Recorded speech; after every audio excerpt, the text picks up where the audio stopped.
Yo, what's going on, Twitch? Welcome to another legendary tabletop live stream. Sandy in the chat already. What's going on? How we doing today? We got some more Final Girl ready. This is series 3. So we are doing the Marrek murders today. I'm excited. We got everything set up. This one is definitely special to me because, I work in warehouses, so I know all about it. We're going to be jumping across racks, getting away from the killer, doing crazy stuff. That's what I'm talking about. I'm hype. So, yeah, everything looks good, right? So we have the location board already set up. So we've got the final girl starting in this place. The killer doesn't come on the board until the finale is revealed. So that's one thing. And then the forklift, I really hope we get the keys to the forklift. The forklift would be dope, right? We are certified to operate a forklift. We should get forklift certified 18 in here. What else do we have? Oh, the exit spaces are locked, so we can't save victims until we unlock these exit spaces or until we wait for the automatic timers to unlock the doors. Then we can save victims. We've got some decent weapons. Start of the game, right? Look at this. We have odds and ends. You may place a booby trap token on your space, 1 per space, during the action phase. If an enemy enters a space with a booby trap, discard the token and the enemy takes 2 damage. You love to hear it. Another thing we have is bolt cutters. Bolt cutters are good. Look at them. They have 2 uses: and ignore a damage, or you can unlock an exit space that you're on. So you do have to be on the exit space. Some big bolt cutters, bud. We know how to use bolt cutters. 44 Magnum, 1 to 2 range. That's awesome. Does an extra damage. Look at the size of that gun. That's what I'm talking about right there. That's good stuff. What else do we have? Yeah, the 44 Magnum cannot modify the weak attack action card, so you could still use it on Furious Strike and Critical Blow. That's good news, right? A couple things. Oh, let's look at the killer real quick. We have the Tormentor. So there is no killer action there. It's just, what does that symbol mean? Something to do with traps, right?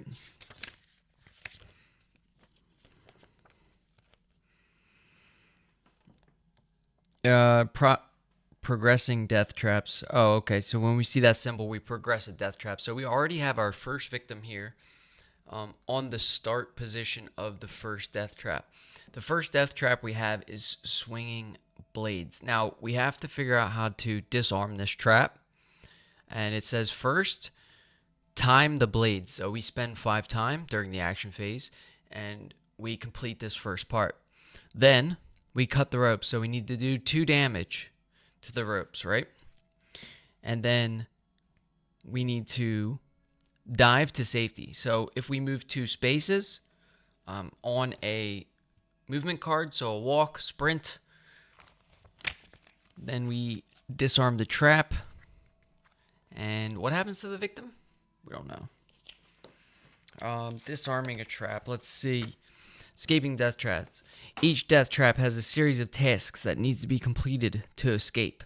While on the space with the death trap, or in a death trap, it's yourself. You may perform the escape tasks. Escape tasks involve spending time doing damage, moving, losing health, etc. Escape task must be completed in order from top to bottom. Once an escape task is resolved, mark it with a tracking marker. Then you can work on resolving the next task, if any remain. When the last escape task is completed, the subject has escaped. Place the meeple on the board spaced with the death trap token. Then remove the death trap token and a card from the game. So I have a feeling we're going to be spending a lot of times getting victims out of death traps, getting ourselves out of death traps before the killer even comes on the board, because the killer doesn't come on the board till the finale comes out. So we really want to milk this one. Like, we want to do the turtle here. That's what it's going to be. At least that's my thoughts on strategy. So we have Sandy in the chat. How are we doing today, Sandy? If you're still there. You ready to see some Final Girl? This is Series 3, the Marrek Murders. We got the Tormentor. We're ready to go. We're going to roll some dice. What else is going on? I think I got this all down, right? A few things to note about completing escape tasks. Okay, so you can't spend time below 0. I think we get that, right? As long as you are in the same space, any effects regardless of the source can be used towards completing escape tasks.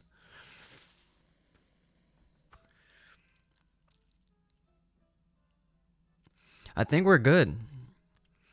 There's a new symbol on here, bottoming terror cards. So we have this little symbol here. If we see this, we put that card back on the bottom of the terror deck. No escape finale, blah, blah, blah. Hopefully we don't get that. Yo, I'm hype. We're back at it with some Final Girl. Who's ready? I'm ready. We got to pick a Final Girl, of course. So let's see. Our 2 Final Girls today. We have Mandy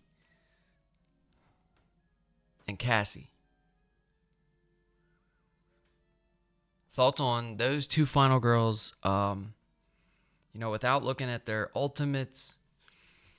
I mean, Mandy's hot, right? I think we go Mandy here. Cassie looks a little scary. Yeah, we go Mandy, right? Okay, so when she saves, she was only got to save 5 victims too. That seems a little bit better. When she saves a victim, she gets a health, time, reduces the horror, and then she has move 1 space on 2 separate occasions.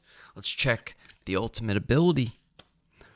Add 2 damage to attacks made without a weapon or item. You cannot use this ability with reaction cards. Okay, that's a huge ultimate ability. We love that ultimate ability. We rarely find weapons in this game. Weapons are so important in this game, and we never seem to get them. There's a 44 Magnum staring right at us, though. There's also bolt cutters, odds and ends. Yeah, I think we go Mandy here. But let's just take a look at Cassie.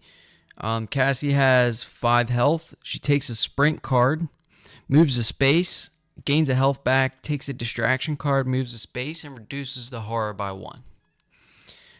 Cassie's ultimate ability is you may spend 6 time to double the damage from your next attack. Oh.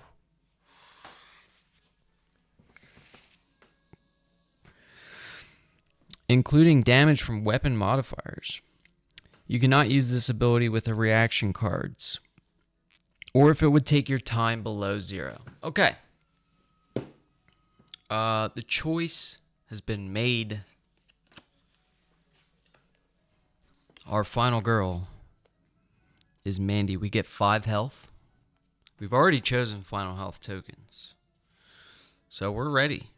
I mean, we're rolling.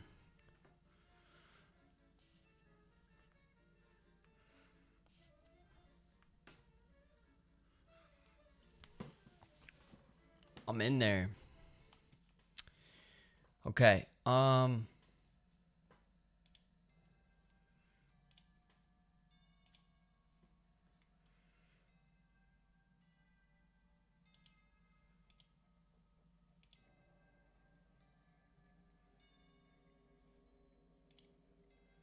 We're going to try like 11% for the volume for the music. Haven't heard back from Sandy. Are you there? Can you hear the music? Is it too loud? Is it not loud enough?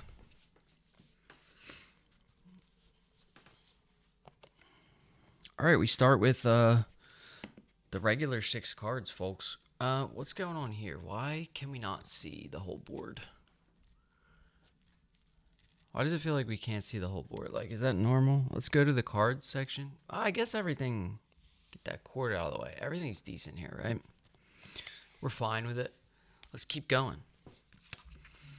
Okay, so remember, there are 2 new action cards. That's the last thing I want to talk about. Real quick, 2 new action cards involved with the Marrek murder. So we have a climb card and a leap card. So as you can see, they have to do with these little red marked spaces on the location board. So we have some rack spaces. We know all about the rack spaces. Obviously, if you want to get into a rack space, you need to climb. And then once you are in a rack space, you can leap from one rack to another with the climb and leap cards. So on a climb double success, you can move to an adjacent rack space and lose a time. With a single success, you can move to an adjacent rack space and lose 2 time. With no successes, you lose a health and you return this card to your hand. And then at the very bottom, it says, during the action phase, discard walk to take this, or discard sprint to take this and the leap card. So that's big. Yo, Chirk Game, what's going on, my man, dude? Really glad you're here, actually, because, I said I was going to learn this off stream. But we literally opened it today, watched one video, and here we are trying it out. So we're actually about to start. We will try this one. Yeah, we opened it up today. A film preview. Sure, give me the film preview. We love the film previews.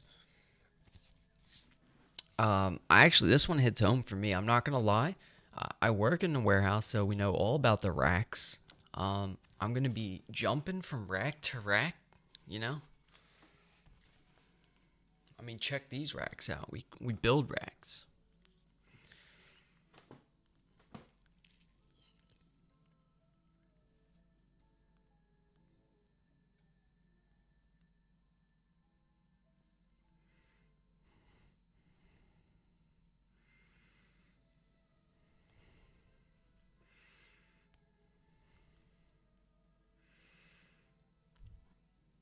We build these pallet racks for a living, folks.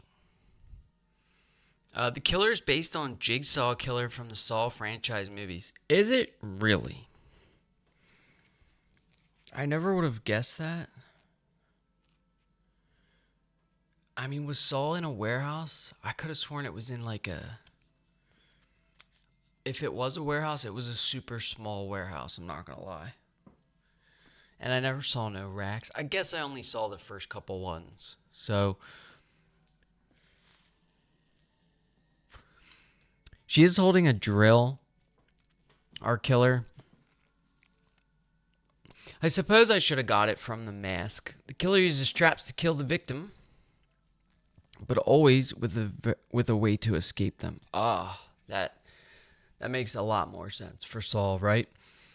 So yeah. So it's basically like, do this or you will die type situation. We remember Saul. Now I'm like more excited to try it out. We did watch a video on how to do this. Damn, I can't remember the name of the channel, but the skeleton something. Shout out to him on YouTube. Guy makes great videos, chapters and all, so you can learn how to play the game. We did watch that. The warehouse is where everything happens. The place is huge. Yes, I've been in lots of warehouses. Too many to count. So we can discard walk and sprint, or a walk or a sprint. Now, if we discard a walk, we take either climb or leap, right? So discard walk to take this, or discard sprint to take this and climb. So I think we pitch one of our walks. There's really no reason for us to bounce around. I mean, you can kind of see where we start here. We're starting there. Where is the 44 Magnum? The 44 Magnum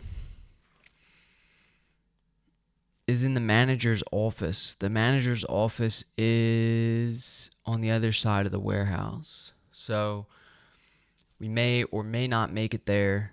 What are we looking at as far as weapons aside from the 44 Magnum? It's possible we get bolt cutters. Seems like a good defensive thing. Also allows us to unlock an exit space and save a couple victims. It's going to be really hard to save victims in this one because all of the exit spaces are locked with these lock tokens. And then they unlock throughout the game, right? Automatically or by certain card effects. We do have to flip an event card, don't we? Yeah, let's stay in this scene and we'll flip a starting event. Bro, you gotta be shitting me. No, we're not doing it, dude.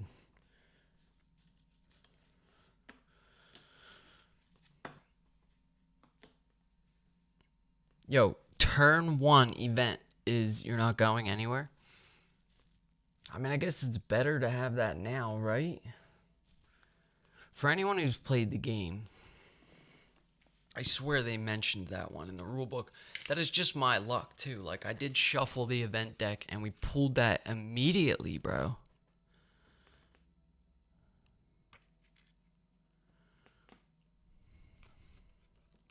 I saw that one in the video, too. Some bullshit. Alright, I'm already bitching. Let's do a starting event.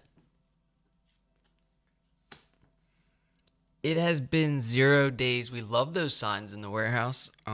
Since our last accident, we know how to finish the sentence, right? So, whenever a victim is in a rack space, or whenever a victim in a rack space panics to a normal space, it is killed. So they're essentially jumping off the rack and dying. We don't want that. Apparently, there's a lot of accidents going on in these warehouses. Yeah, let's get into it. We flipped our starting event. It has been 0 days since. All right. We have 6 time. We can discard a walk. We can pick up climb. Do we safely remove? There's only 2 victims on rack spaces.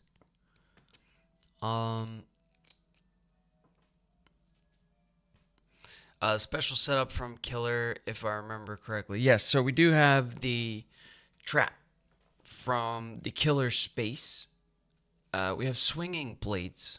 So we have swinging blades and we have 7 streams. That's actually impressive, dude. I appreciate it. You're the man. So to get rid of these swinging blades, we first have to just spend 5 time, right? We could do that now.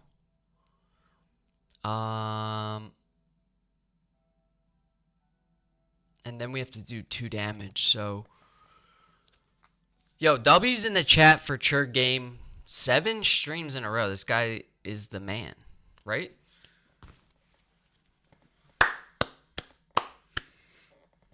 We get some W's in the chat for Chur Game. All right, we can discard walk. We could pick up climb, and we could get some of those victims off of the rack spaces, because what's going to happen is if they panic, they will jump from the rack space and die.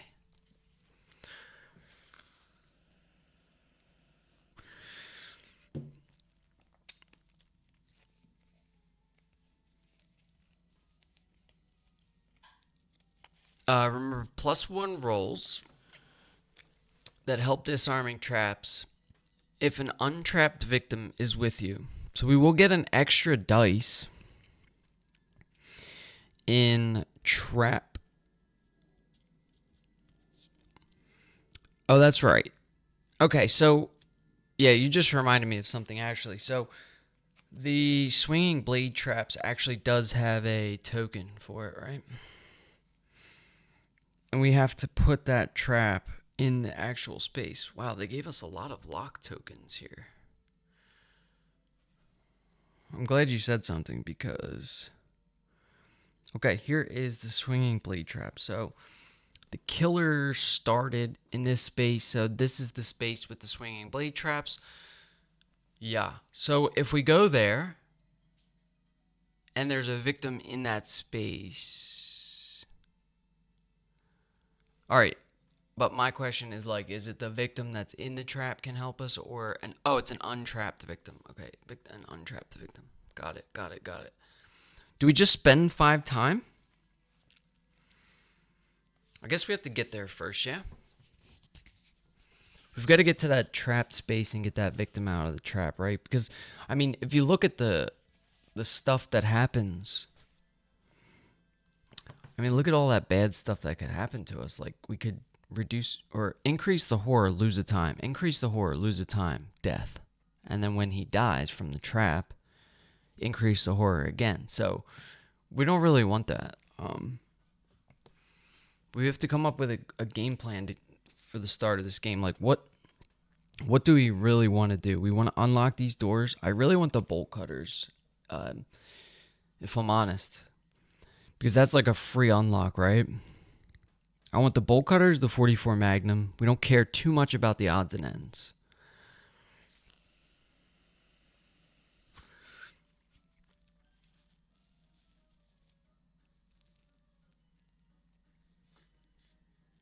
So receiving area has the bolt cutters. We might go that way. If we go like this, we could pick up the bolt cutters. That sounds like a plan. We're going to hold on to one of our walks. So let's start with a focus. We always start with a focus. Come on, you guys know what's up. Let's roll 2 dice. First roll of the game, come on. Big time. 1 convert, 1 tier. That's actually ass. We pitch short rest and we attack for a single success. We spend a time and reduce the horror by 1. Let's do it up. Yeah, we have Mandy. She's hot, right? Everybody check out Mandy real quick. I mean, of the 2 final girls, who are we picking here? Mandy. Okay. All right, so we spent a time. We reduced the horror. We have focus and 2 walks left. We play 1 walk. We roll 2 dice. Whoops. Oh my god, the double convert sucks. Or wait for the top of the art timed clock to unlock the 3 tarot cards. Oh, click. Yes. Yeah, we want to do some stuff while we wait, though, right? Because this is really like, you can't just kill the Tormentor. Like, there's no rush strat, right? So you kind of just have to work on getting your weapons, work on unlocking doors, work on maybe saving victims. Getting victims closer to exit spaces seems like the strat here. So, damn, we do a walk. We get 2 converts. Do we pitch focus and walk to move 1 space? Is that even worth? I don't think. We could lose a health here. The strat is to not let bloodlust go up. Oh, okay. All right, so that gives us a good strat right there. So we are definitely going to try to work our way to that swinging blade location. So we're going to spend 1 health here. Lose 2 time. So we go down to 3, and we can move 1 space. So let's get working towards that swinging blade trap. I was going to go this way. Towards the receiving area, the dock spaces, to get the bolt cutters. But we're going to do what Chur Game says, because he knows for sure he's played before. And this is my first time. So That's going to be the end of the first action phase. So we hold walk and focus. We go into planning with 3 time.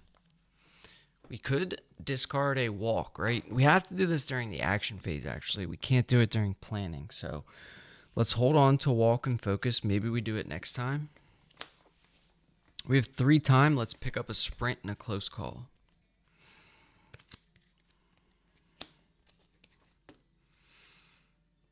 Or do we just go distraction? I mean, we could go distraction. So we have walk, focus, close call, and sprint. Return these cards to the tableau, reset the time to 6, and we move on to the next killer phase. Let's go.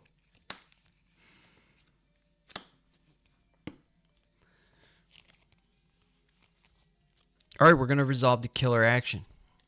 Unfortunately, the killer does not really have an action until they're on the board, really, and the finale is revealed. So what we're going to do is resolve the trap. So I believe this that symbol advances traps and resolves the effect. So we move the victim 1 space, and we increase the horror by 1. So that sucks. Right away, you can kind of see how these traps are horrendous. We hate the Tormentor. Okay. Then we flip a terror card. So first terror card of the game. I mean, come on, bro. How screwed are we? We have to help. If there are no victims on the board, discard and draw the next terror card. Otherwise, all victims move 1 space towards the nearest death trap. If there are no death traps in play, increase the horror. So all victims move 1 space towards the nearest death trap. Well, that right there sucks, right? Because we have... Now, how does it work? Do they go into the same... Can 2 victims be in the same trap? That's my first question right away, so...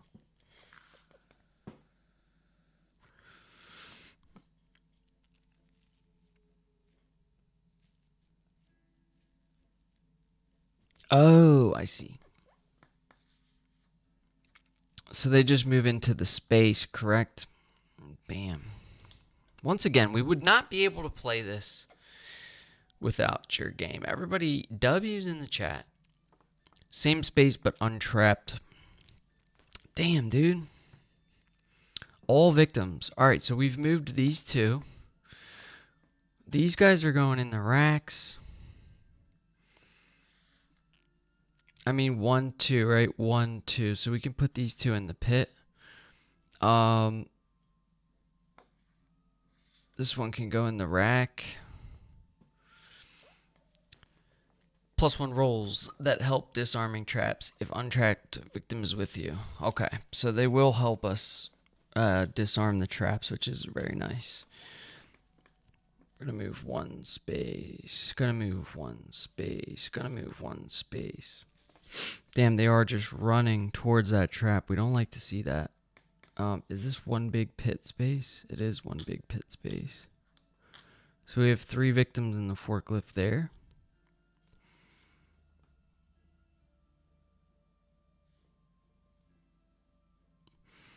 Alright, I think that's all the victims. A lot of guys in the pit. Damn, that really hurt. Okay, but that was the end of the killer phase. We survived the killer phase. We have panic phase. If a victim was killed this turn, panic all victims in the killer space. Alright, so we have no panic phase, right?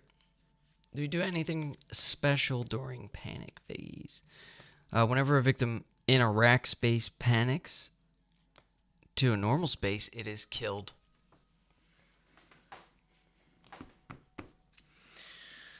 We're going back to the action phase here. We really don't have much. We're gonna try to get to that. We have to try to get to that trap space, right? So let's start with a sprint, and then we can maybe pitch a close call or something. So we start with a sprint, right? We roll a single success. That's very lucky. I don't know who saw that, but that was crazy clutch. We could re-roll that other one, but I think we're going to take the 2 spaces for a time. We go into the trap space. We're down to 5 time. We are going to spend 5 time. So we spend all 5 of our time. So 1, 2, 3, 4, 5, putting us on 0 time. Okay, we place our first swinging blades done, right? So we spent the 5 time. Then we have to do 2 damage. We have to cut the ropes. Who's ready? All right, we obviously can't do 2 damage now, so let's discard a walk. Wait, is that smart? Yeah, we could take a climb. We can get that guy off of there, right?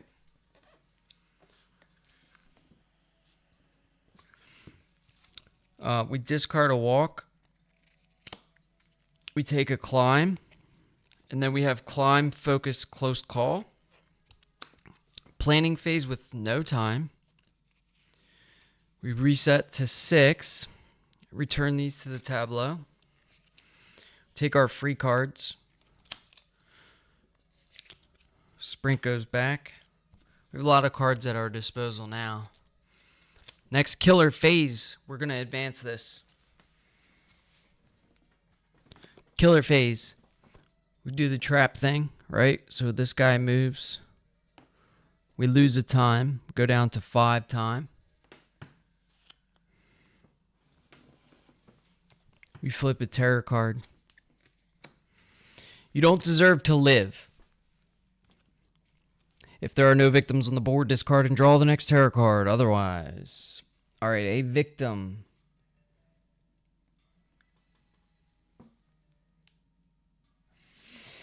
A victim that matches the first applicable condition below is trapped. In the exit space furthest from you. Negative. In an exit space, negative.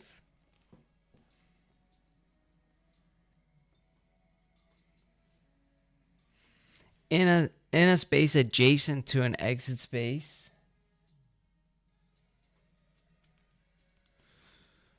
Okay, this guy's trapped.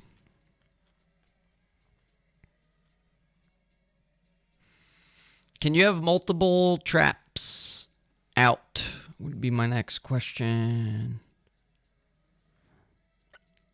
We trap a victim, right?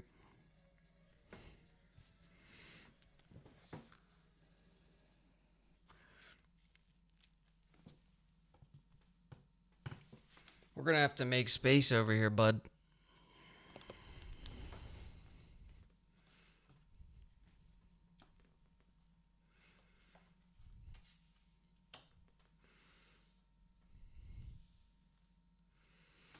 We have a new trap.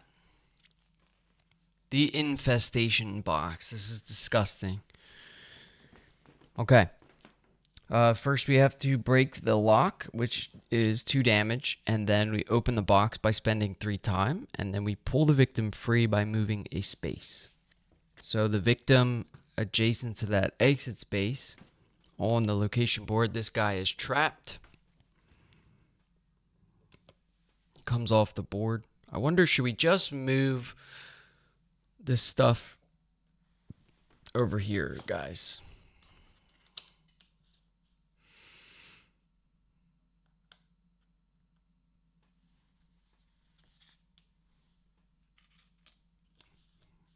Just for, I mean, honestly, it's starting to look like we're going to have like a lot of traps out, right? So we have, oh boy, that doesn't look good.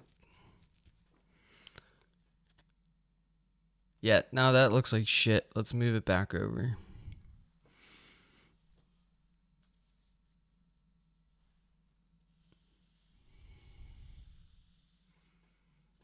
Oh yeah, and we put the trap token out. We have to find the infestation trap token. Damn. Damn, you got like 5 traps? A lot of space? Fuck. Well, we weren't ready for this one either. All right. Well, we're doing all right though, to be honest. We trapped another victim there. That hurts. You hate to see it. We're gonna find the infestation box token and place that on the space. So it goes in the space where he was, right? Here's the infestation box token trap. So we've got a trap over here. Boop. We have a victim in that space, so we do get an extra dice.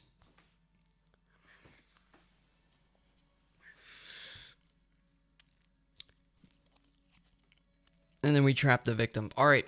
I think that's it. Like in the movies, do not panic and you will survive. Okay. I'm already panicking. So we've got some good cards at our disposal. What do we want to do here? We have weak attack, short rest.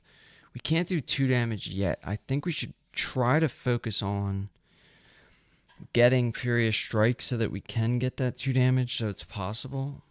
In any rate, let's start out with at least one of our focuses. So we're going to roll a focus here. We get a double success on the focus. You love to see it. 2-time. Reduce horror by 1. Big stuff happening.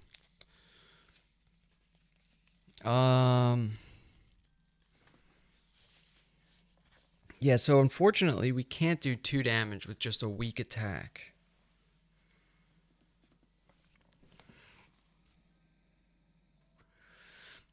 And that other trap space seems out of reach.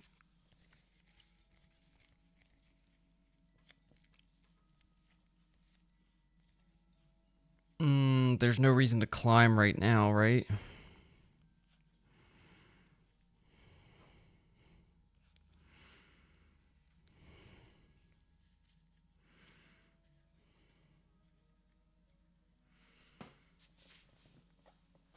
Oh my god, do we just ignore that guy in the trap? I want to move out of there and get some weapons and things, man. It's 2 spaces to get to the manager's office where the Magnum is, dude.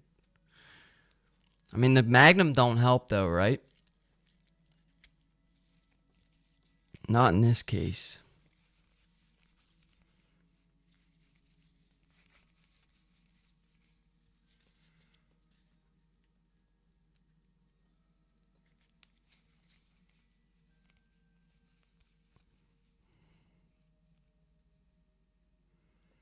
We want to definitely hold on to weak attack. We could sell short rest for a time. You want advice? Yeah, I want advice. What do you mean, bro? What are you talking about, bro? Let's go.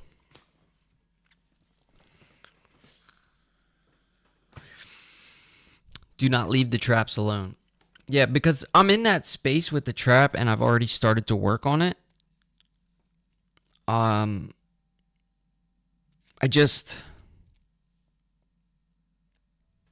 They're your doom. Leaving them. So we finish our swinging blade trap, right? We go to the infestation trap, right? While we're at the infestation trap, we can pop over to the manager's office and pick up that 44 Magnum. We're going to stay where we are. I'm just deciding what cards I want to sell here. Because if we pick up Furious Strike, that is 4 of our time. We could take a distraction. So that's 1, 2, 3, 4, 5, 6, 7, 8, 9 cards. That's fine with me. I think we should end our turn now. Go into planning with 7. Hear me out. This is big. We're doing big stuff right now, I promise. We go into planning phase with 7 time. We purchase a Furious Strike for 4. a distraction for 3. That puts us on 0 time. We reset the time to 6. We take our free card walk.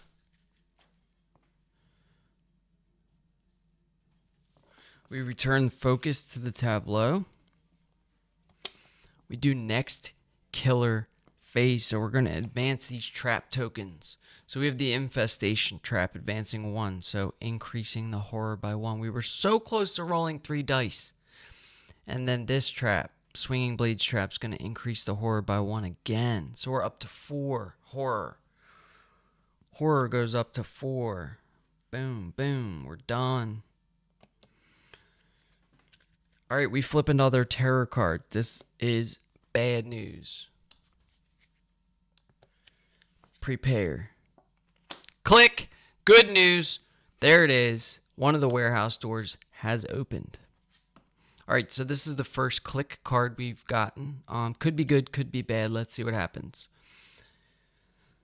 So it says if any effect causes this card to be discarded, unlock the exit as described below, but do not apply any other effects. Loading dock B is now unlocked.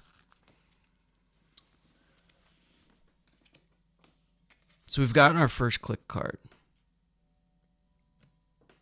Okay. Loading dock B is now unlocked. That's pretty good. Okay, so we'll remove that lock token. And then the terror card says to flip an event. So we'll flip another event. Help on the racks. Oh no. Panic all victims in spaces adjacent to a rack space, but only move them if they panic into a rack space. Repeat this process until at least 2 victims have moved into a rack space, or until there are no more victims in spaces adjacent to rack spaces. Ah! Dude, help on the racks is no good. It's one of the worst event cards we could have just gotten right now. Oh boy. Panic all yeah, we do need to. I was just thinking that too. We need to stand these guys up to figure out which ones we've done and which ones we haven't done. So pretty much every victim is adjacent to a rack space, right? That's so unfortunate. We'll start down here at the bottom. We'll start with this guy. We panic. We rolled 2 dice.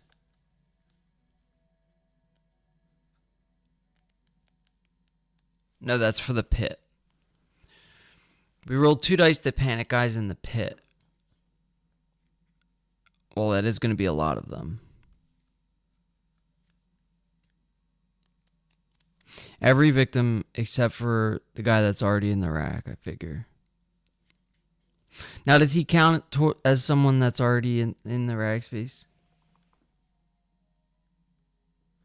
Oh no, it says until at least 2 victims have moved on to a rack space. So we need to get 2 guys on a rack space. Let's start with this guy. So we panic him, we roll 1 dice. He gets a 2.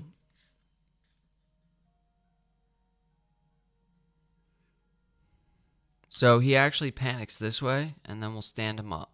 We'll put him on their side like that. We're going to start panicking guys in the pit.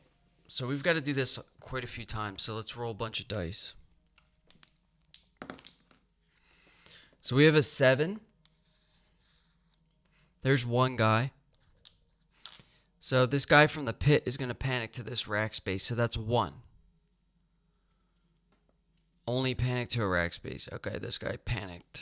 Didn't move.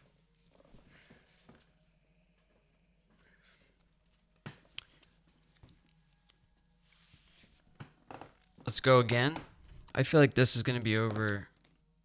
Okay, we got a 12.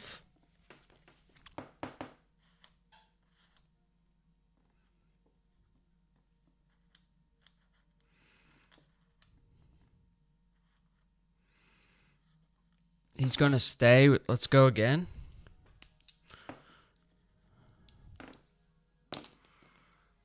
We got a 6. Okay, we have our second victim panicked to a rack space. So, not as bad as I thought. Repeat this process until at least 2 victims have moved on to a rack space or until there are no more victims in spaces adjacent to a rack space. You still need to panic all first, then check the condition.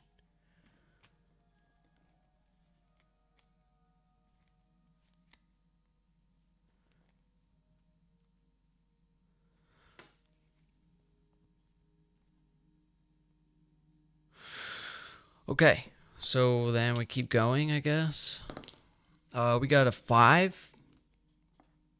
So this guy's going to a rack space. This makes climb and leap like super good. It's going to be really important, right? So let's go again. There's 2 guys left in the pit. We got a 2. So that's another rack space over here. An 8.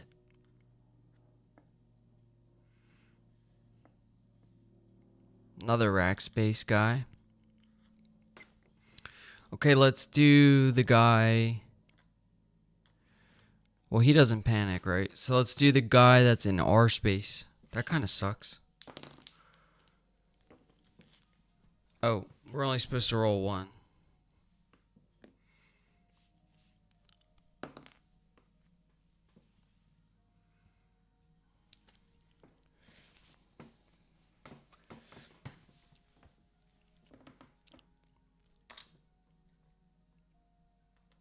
He panics into the pit. Dude, we're in trouble.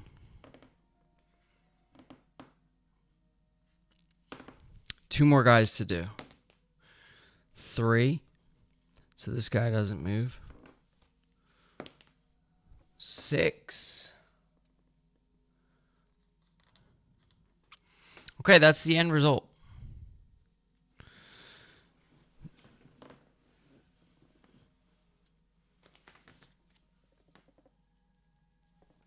The pit's not a rack space, so this guy just stays. I don't even know where he was.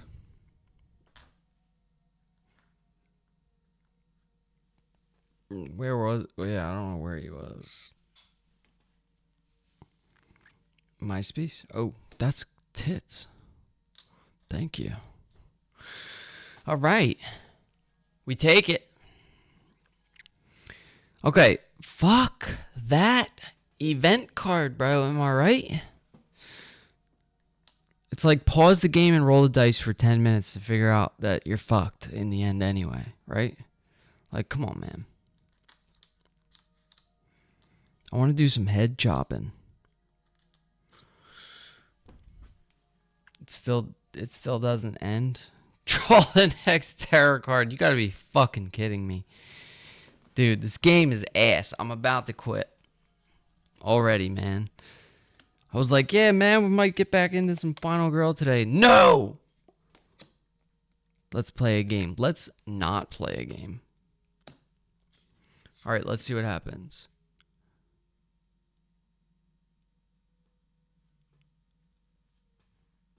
You got it when you got the click when there was only 1 victim left? Oh, you got help on the racks when there was only 1 victim left? Oh my god. I got it too. Dude, we actually drew the worst event card first. And I just tucked it right back under the deck and said, fuck that, I'm not doing that. Alright,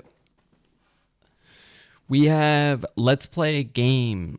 If there are no victims on the board, discard and draw the next terror card. Otherwise, a victim that matches the first applicable condition below is trapped. We have another trapped victim.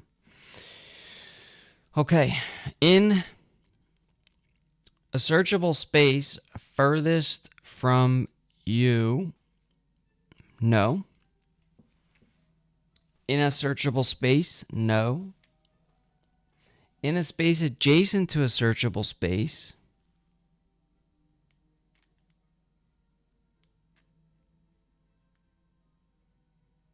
Yes.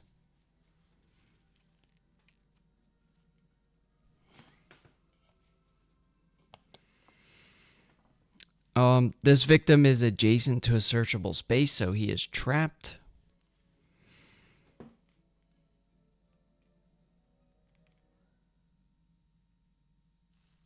At least it is only trapped.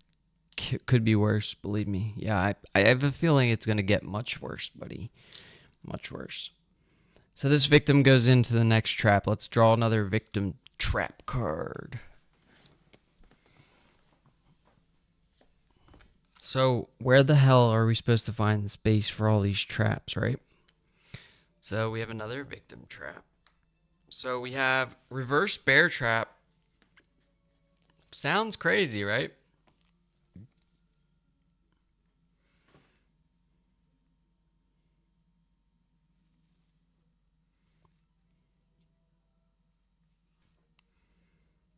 Okay, we have the reverse bear trap. Reverse bear trap goes down here.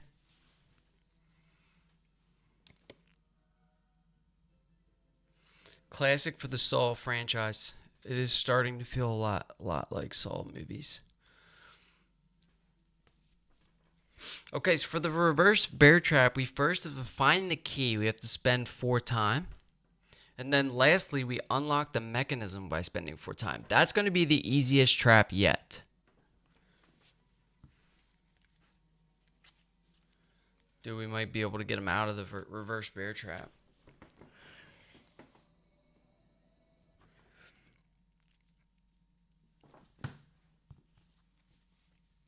Oh my god, is it over? Is the killer phase ever gonna fucking end, bud? Alright, come on, Mandy.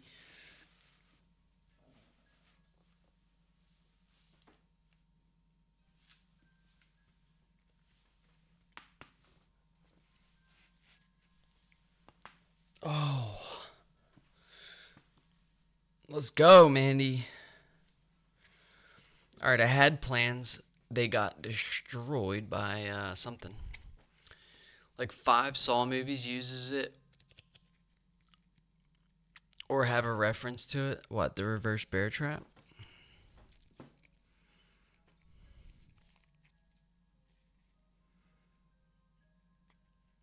I mean, it looks pretty sketch, doesn't it? Man, we gotta do a distraction here. Let's do a distraction first. Or do we have a focus we can pop? Let's pop a focus. We roll 2 dice. Alright, we get a success and a tier. So we spend a time, reduce the horror by 1. We do a distraction. We get a convert. We pitch close call and short rest. Close call and short rest to gain a time back up to 6 and reduce the horror again by 1. We really need a double success there. Should we just roll that close call?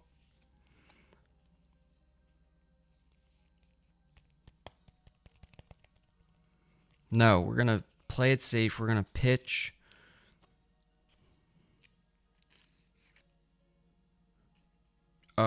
Short rest and close call. I made the warning of not leaving the traps alone. They can go out of control very quickly. Alright, we are trying to take care of the traps. I promise.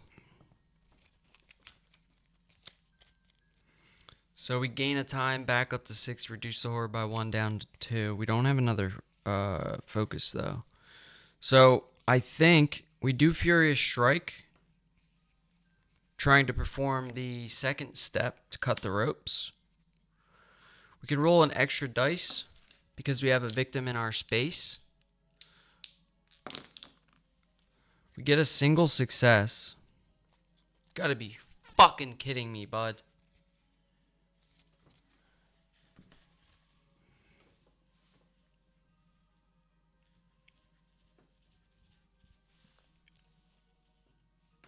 should have pitched one of our walks instead of the close call so we could close call that, right?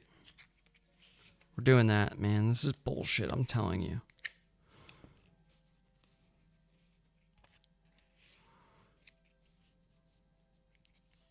All right, we play close call. We can only re-roll one die, right? There it is. That's what I'm talking about. So we do 2 damage. Okay, when we do 2 damage, we cut the ropes. On a Furious Strike, we have cut the ropes. Lastly, we need to dive to safety by moving 2 spaces. Can we get a walk here? So we still get to roll 3 dice, right? Because we have a victim in our space. So let's roll 3 again on a walk. Come on, we need a double success here. We get a single success and a convert. We are going to convert, and we're going to get rid of that trap. So we pitch 2 cards for a double success. We move 2 spaces for a time. Do we still have to spend time? I don't really know how this works. But we have dove to safety. So let's spend a time. Did we spend time doing other shit? Furious Strike? No, we gain time basically. Alright, so we spend a time down to 5, right? And then we have, lastly, dove to safety. We've moved 2 spaces. The victim gets saved from the trap, right? So what? The trap just comes off the board?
Yo, that was big. We got our first death trap removed. We saved our first victim from a death trap. So we've completed all the tasks. The victim comes off the card. These get removed.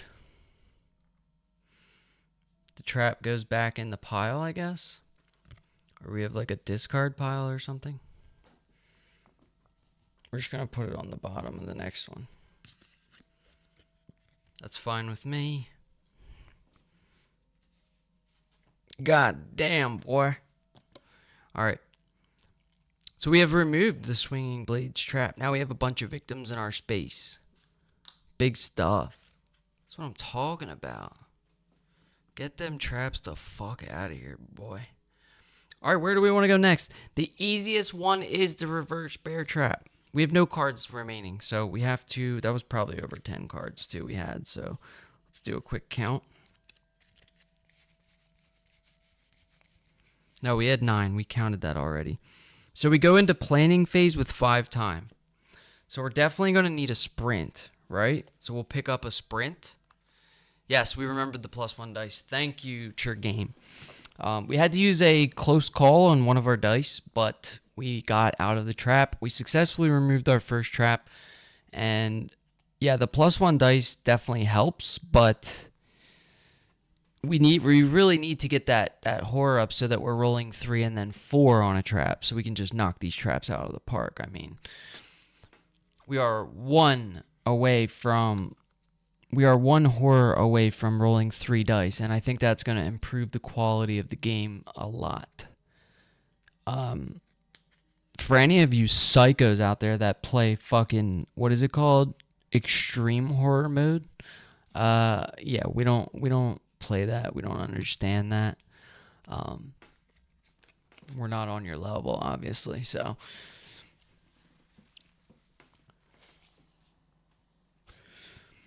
we pick up a sprint for 2 time. That puts us on 3 times. So we have 3 time. Is it time? Do we get a search here, or do we just take distraction?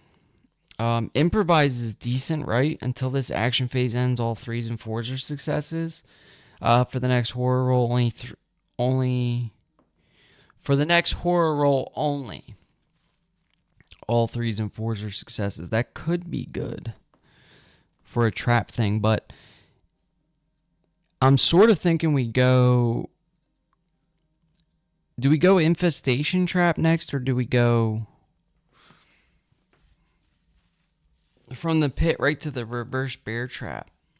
See, the time that it takes to save the victims is roughly the same. I'm just trying to see which one's going to be harder. It's obviously going to be the infestation box. I think that's going to claim our first victim. Sorry, I wasn't even showing you the fucking traps.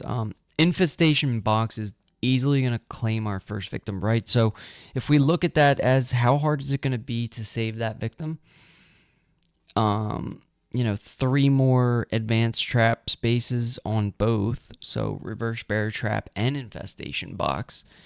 We have an increase of horror by 3 on both, so I think we go reverse bear trap and we spend our 8 time on the easy reverse bear trap. Plus, there's no victims in the space, but we can bring victims with us as normal, right? So we take a sprint. A sprint gets us down to, I kind of want to go 1, 2, and move into the reverse bear trap space, right? And we can bring 2 victims with us, and then maybe even save a couple victims down on loading dock B. Seems like a solid game plan, man. A solid game plan.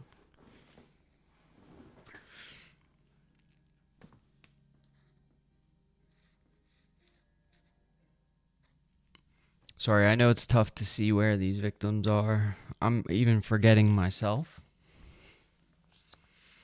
So what do we take? We have 3 time to spend. Let's get a distraction. We know a big horror increase is coming, so we spend our last 3 time on a distraction. We reset the time to 6. Return the action cards to the tableau. So short rest. We take focus for free. Short rest goes back. Walk goes back. Weak attack. Climb goes back. Walk goes back. Close call goes back. Fury strike goes back. Distraction goes back. And focus goes back. Okay, and then we're holding on to a sprint, focus, and a distraction. So not much is going to be able to happen next turn. Let's go into killer phase, right? We'll remove one of these dice because we're not resolving a trap right now.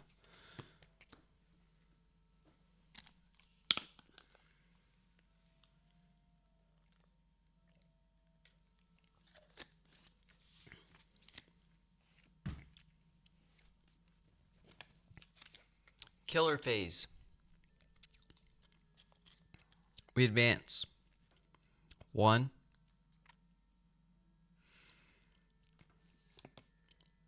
1. 1, 2. Terror card, baby. Let's open some of these boxes. Yeah, let's do it. You may roll a die for each unused item card that was set aside during setup. Spend a time for each card you choose to roll for.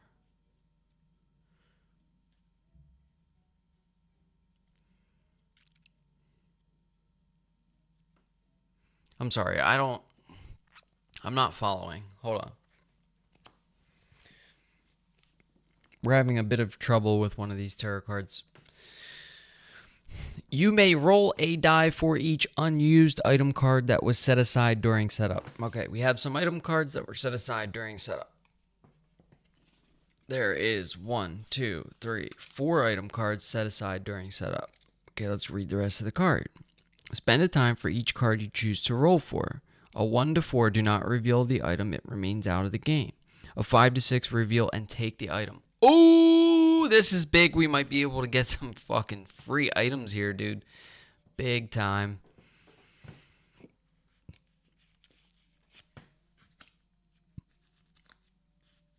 So what, we just lay them out like this?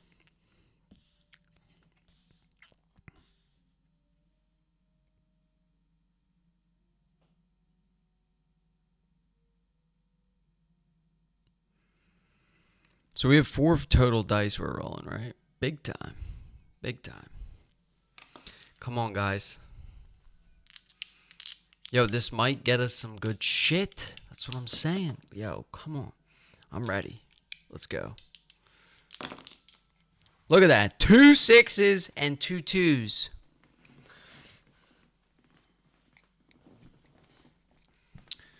Okay, again, this tarot card says for a 1 to 4, do not reveal the item.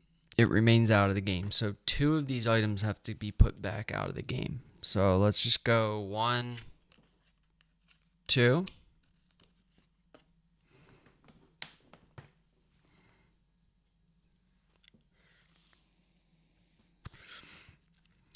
We spent 4 time rolling for all 4, right? So we're down to 2 time, but we get some free shit. So for a 5 to 6, we reveal and take the item. Let's do it.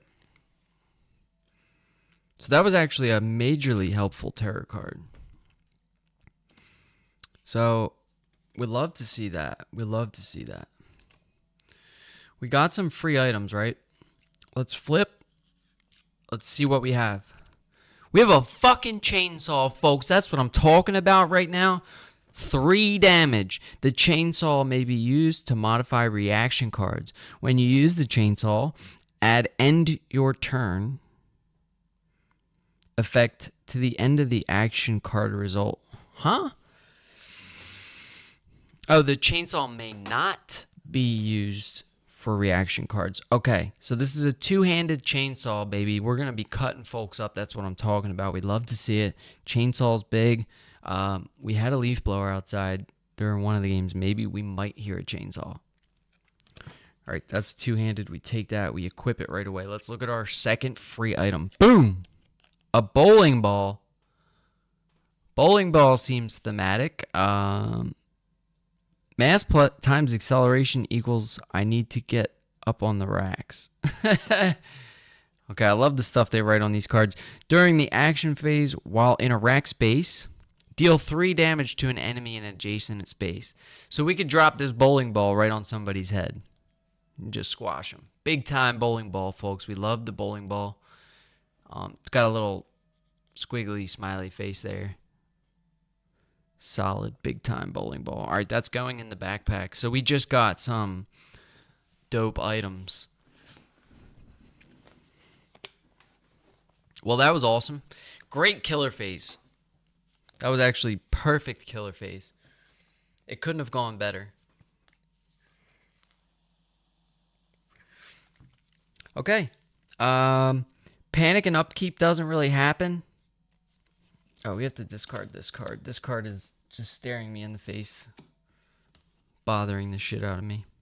Forget the 44 Magnum, baby. We got a chainsaw. You know.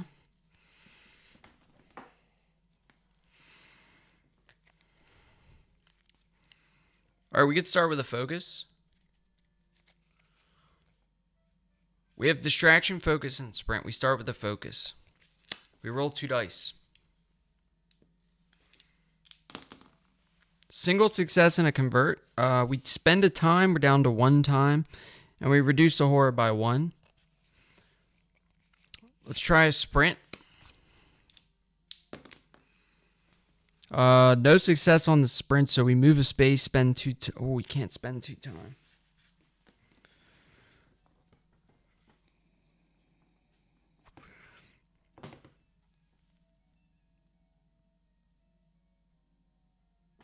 I mean, we could spend 2 time, but it would go to the end of your action thing, which would kind of mean the same as what's happening, really. So we can spend a health. 1, 2 time. We end our action, reset the time to 6, and we can move 1 space, bringing 2 victims with us. I have a question. What if the forklift keys are not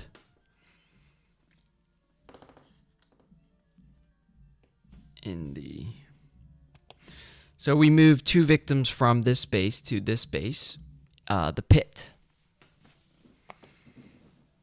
We actually have to end our turn there. So then we go to killer phase, or planning phase with no time. We can't buy any cards, right?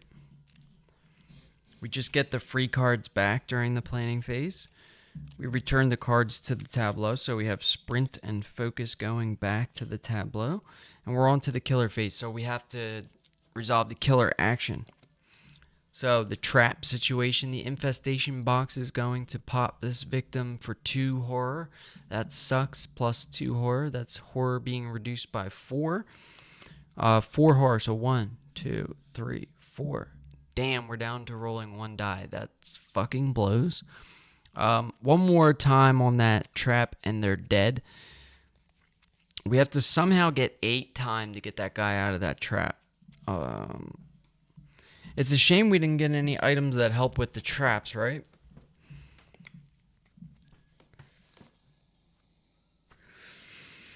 Okay, next terror card. Click! Yo, you love the clicks. The main entrance is now unlocked. Draw the next terror card. Alright, the main entrance. Where's that? So the main entrance has been unlocked. Boop. We take that lock off. We love to see it. Draw the next terror card. Next terror card. Help, I'm trapped. If you are trapped, discard and draw the next terror card. Otherwise, you are trapped. Put the final girl in a trap. That fucking sucks.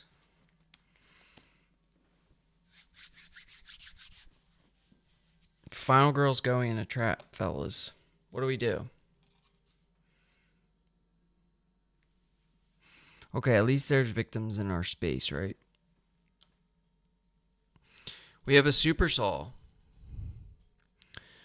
Free yourself with 5 time. Lastly, dive to safety, move a space, and spend a health. We're doing that. We're definitely doing that. We can do it. All right, we put the super saw in the pit. We do have 2 victims in the pit with us, so we get an extra die on that. So that's big. So we have the super saw in that location. There's also 2 victims at that location. So we get an extra dice when we're trying to remove ourselves from the super saw. So the first thing we have to do is spend free time. We could do that right away. So that was the end of the killer phase. There's no panic phase, no upkeep phase. There's just no panic and no upkeep. This is crazy, right? All right, eventually victims will die, so we are going to have some panic coming up. We are going to have some upkeep coming up. I promise.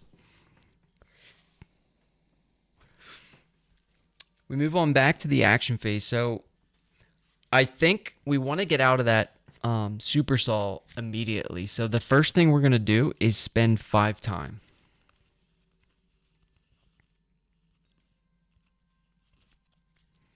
Wait, should we do that though? We have focus and distraction. Because if we get a good distraction, we gain some time, right? To throw a walk down and move a space, right?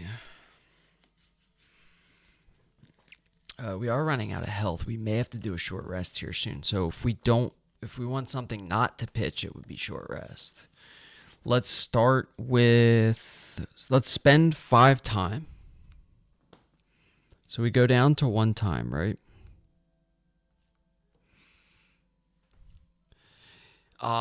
Yeah, just now I got a ton of clients. So I didn't be able to chat, but I hear you, and it seems you are in a good direction. We have removed ourselves from the first. Sorry, we have removed one victim from a trap, and we are about to remove ourselves from our trap. We have the super saw. First requires you to free yourself by spending 5 time, and lastly, you dive to safety by moving 1 space and spending 1 health. So we don't want to start ticking down our health by staying in that trap. We're going to get out of that trap as fast as possible. So we're going to spend 5 time immediately to do the first step on the final girl's trap. So we spend 5 time, we free ourselves. That's big. And then lastly, we need to dive to safety. So we have to move a space here. So just hear me out. I'm trying to get either a focus or a distraction first, so that we're not just rolling 1 dice. Because we are down to, the horror is down very low. So we're going to do a distraction here. We roll 1 dice. Okay, we get a convert. I think it's worth to convert here. We do weak attack and focus. Weak attack and focus get pitched for a single success. We gain a time back. And we reduce the horror by 1. So we go up to 2 time and the horror is at 6. Now we can roll 2 dice on a walk.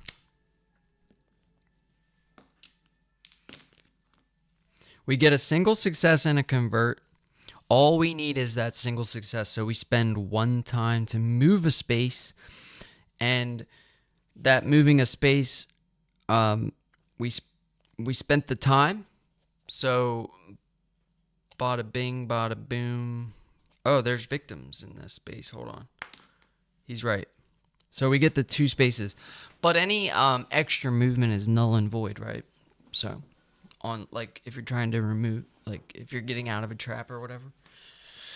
Remember, if there's an untrapped victim with you, they help you with a +1 dice trap for related rolls. Yo, I even wrote it down and I'm still gonna forget it. Like, look, I wrote down a little note here. This is my notes. Victim in a trap space equals +1 dice. And I still can't fucking remember it because I'm that stupid. But we definitely got out of that super saw, right? So we're out of the super saw. We just dove to safety. So we get to spend a health and get out of the space, correct? And then any other movement left over doesn't help us. So we put the final girl back on the board, and this card gets discarded.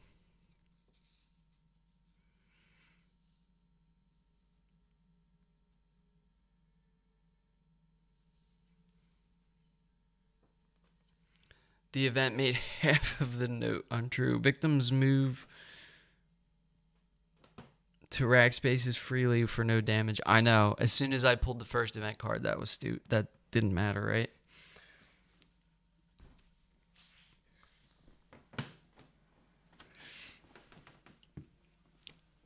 All right, we're putting the final girl back on the board in the pit. We're removing the super saw. So we're in the pit, and I think we have to end our turn there because we pitched all of our cards.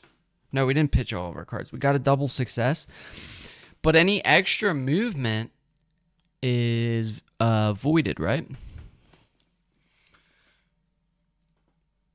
So, like, we don't get to move a space here. That would be huge. We could get on that infestation trap and break the lock. I don't think we're gonna save that in either of these 2 victims. Unfortunately, they both die here. Yeah, so the extra movement's lost. So we're left with a short rest and a walk. I think we just do a short rest. We're recovering from the shock of the trap. Okay, so we do short rest. We roll 2 dice. We get a single success, so we spend a time, which is our last time, and we get 1 health back. So a little bit of healing goes a long way. We're holding on to walk. So we've recovered a health here. We go into planning phase with absolutely no time to spend. So we just get a free focus. We return the cards to the tableau. This is hard. This one's hard. Series 3 is hard. I'm never going to stop bitching about it. We're going to lose a couple good final girls here. It's alright. We can start saving victims now. We unlock the main entrance and loading dock B.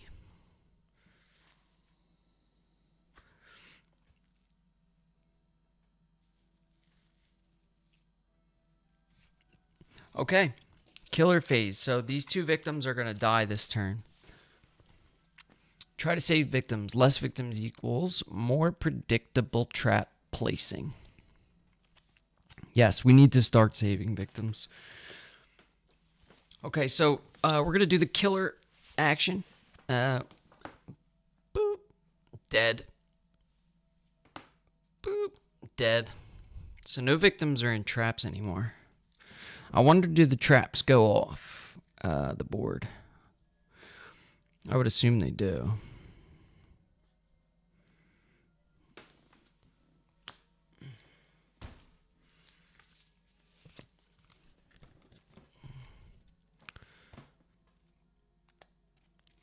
Failing to save them, 3 horror, so 1, 2, 3, so bloodlust 3, so dark power is out. Bro, fuck this game. I'm not kidding. Like, this is one of the hardest games ever made. What are they talking about with the tier dice, bro? Eat some shit. Give us extra dice to roll. This sounds like some fucking bullshit to me. You have to be like some kind of master fucking dice roller to win this game. It's absurd. We're losing baddies left and right, dude.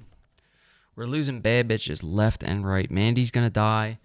Fucking Christy died. Fuck.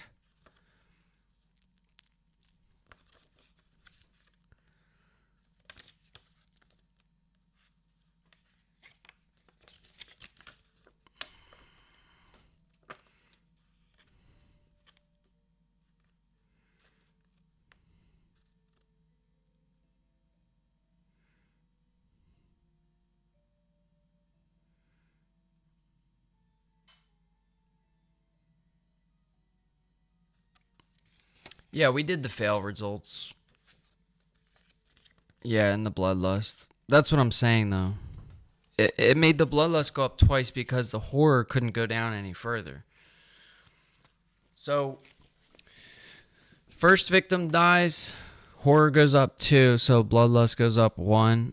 And then since the horror couldn't go up anymore, or down anymore, the bloodlust actually goes up again. And then this victim dies.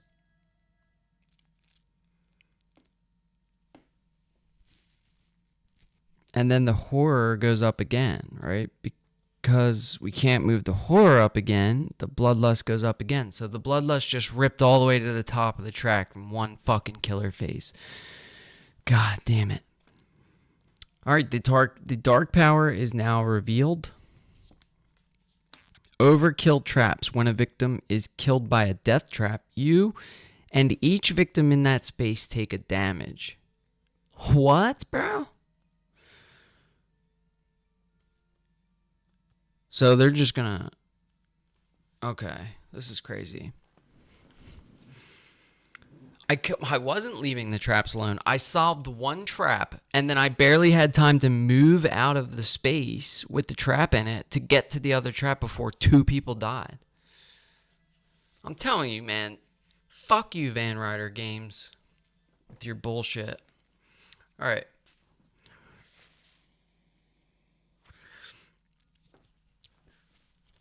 Let's just fucking finish this. We're cooked anyway. So that was an absurd amount of bloodlust that went up. The dark power is revealed. It says when a victim is killed by a death trap, you and each victim in that space receive a damage.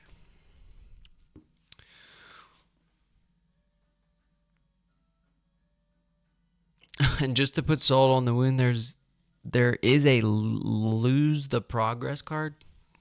Bro, don't tell me that. I mean, we haven't even made progress yet. We have a chainsaw, but she's not on the board. Alright, after that, after those 2 traps pop, they come off the board, right? I swear I just read that. Come on.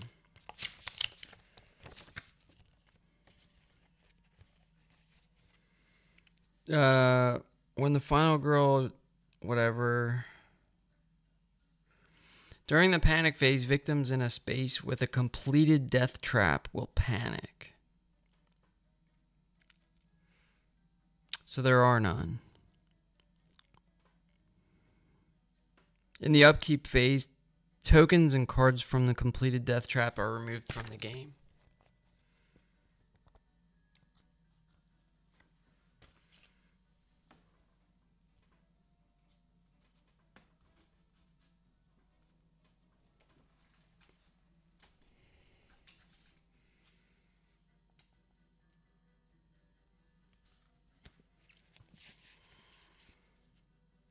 Yeah, but it is the upkeep. Nobody panics because nobody's in the space. So we have no panic phase, and then during the upkeep, these two traps get removed.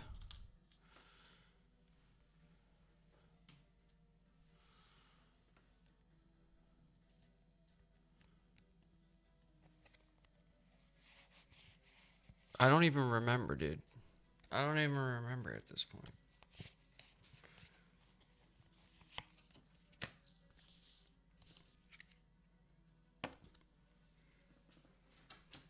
I'm telling you, Final Girl sucks.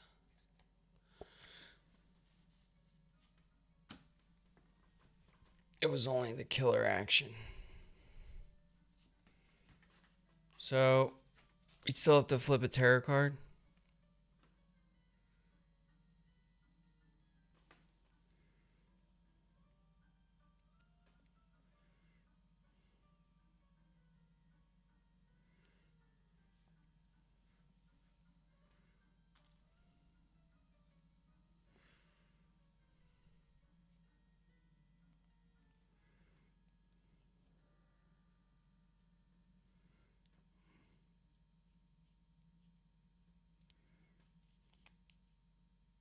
There's too many fucking traps.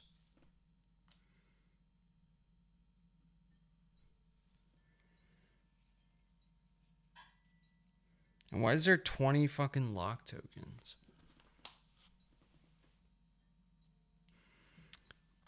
Damn, so we didn't even get 2 of the traps down. We only got 1 trap. That sucks. Alright, so those traps get removed during upkeep phase, but we do have to flip a terror card yet. So we flip a terror card. I think I saw the killer. Yeah, me too. Increase the horror, so bloodlust goes up again. Discard a random action card. Yippee! There goes focus. So we're holding on to a walk. We ignore all the killer actions until the killer's on the board, right?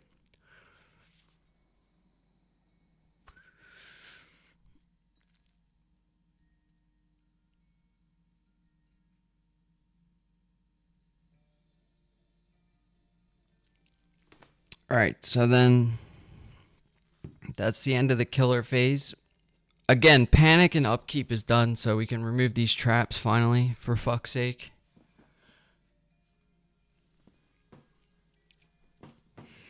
We have nothing in our hands, basically. Just a walk, which is fucking bullshit. We could save 2 victims with a walk. Let's try it.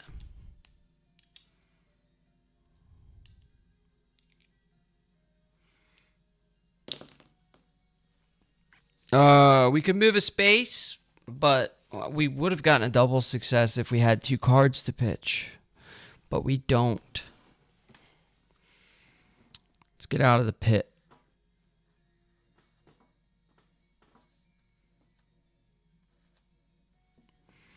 So we bring 2 victims with us into this space.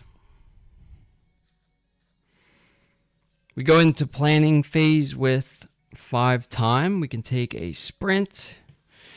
4-2. Distraction for 3. Free cards and return the cards to the tableau.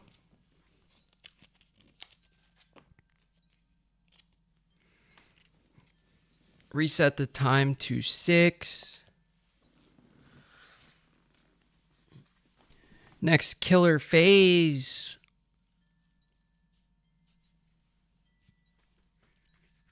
Alright, there's no traps, thank God.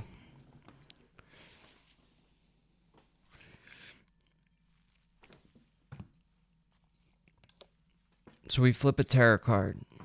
Live or die. We die. If there are no victims on the board, discard and draw the next tarot card. A victim? Oh my God.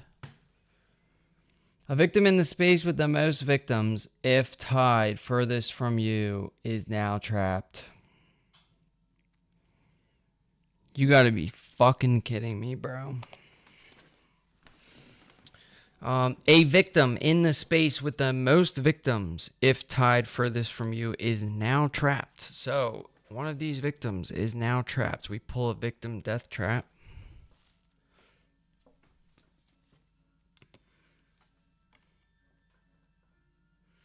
We have temple drills. Ew, that one looks horrible. Ew. Alright, first figure out the mechanism. We can spend 4 time and then we disarm the mechanism by doing 2 damage and moving a space. All in one action? Yep, all in one action we have to do that in. That sucks. We might be able to do that, probably not.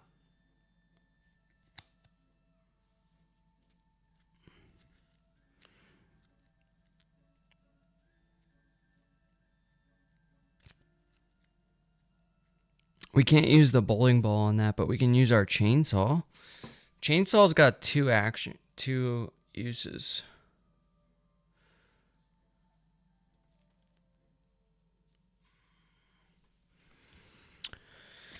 Alright, so we trap another victim. Damn, dude, we're cooked here. We need to put the temple drill token in that enemy's, or the location. It's the same as us, though, so we don't have to move far, which is good. We can start disarming the temple drills. Token.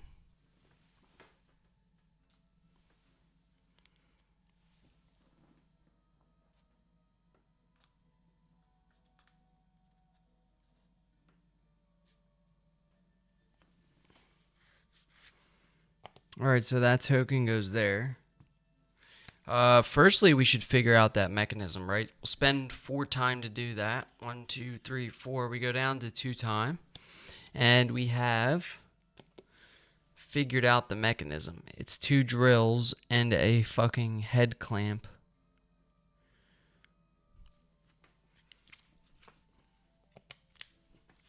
So weak attack's not going to get us there, unfortunately.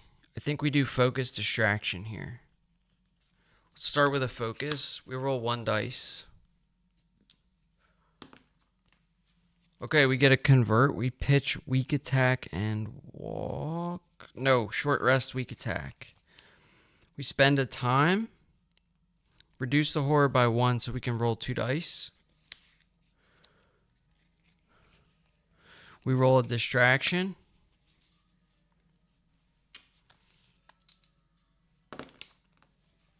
We get 2 converts, so we pitch sprint and walk. I hate pitching cards so much. Seems like the only way to play the game, though. We reduce the horror by 1. We gain another time going back up to 2. We enter the planning phase with 2 time. What is going to even help us here?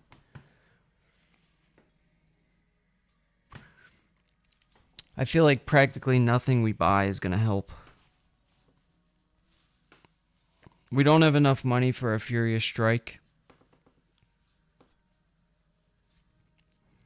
Oh. So weak attack would have gotten rid of the damage, right? But we wouldn't have been able to move a space. I don't know, man. I'm so lost.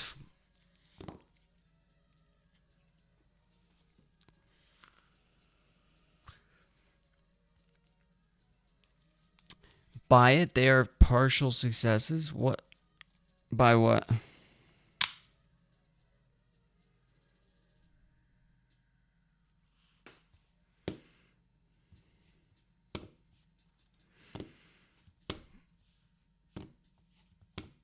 We have no cards to discard.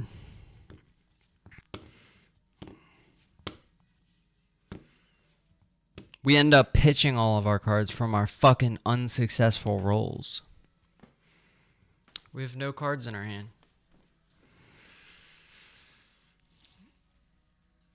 I fucking hate Final Girl. I think I've decided. The killer's not even on the board yet. We're just dead. It was fun in Series 1, I'm not gonna lie, but like it's getting ridiculous. I know you love it. I can tell.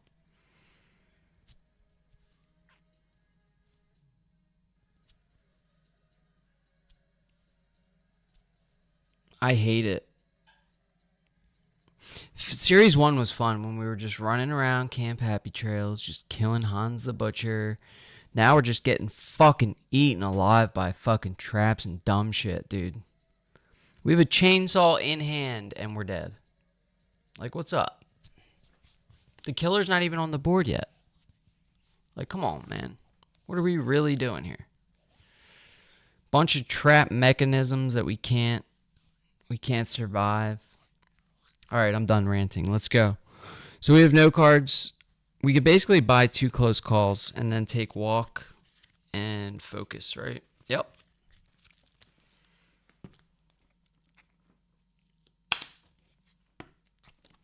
We return these cards to the tableau, reset the time to 6, go to the next killer phase. This bitch better get on the board soon because I'm going to fucking light her ass up with a chainsaw.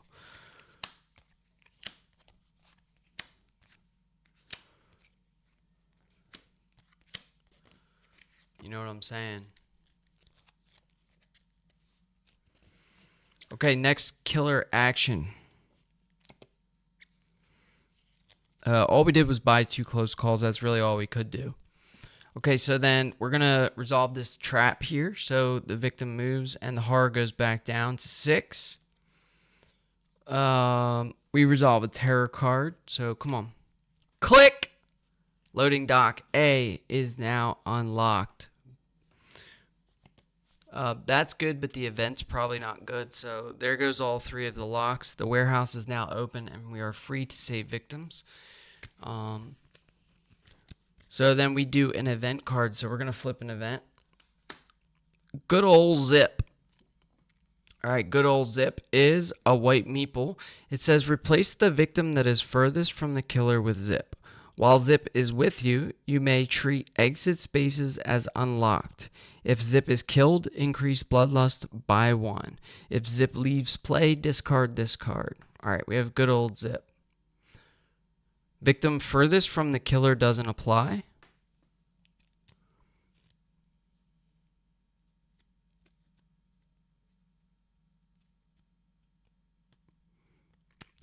Zip doesn't really apply at all.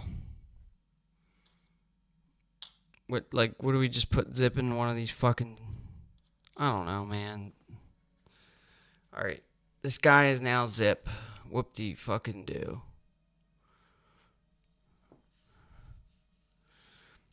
Zip would have been great early on, because we would have been able to use him to save victims in that are spaces that are locked, but all of the exit spaces are now unlocked anyway. So then we draw the next terror card.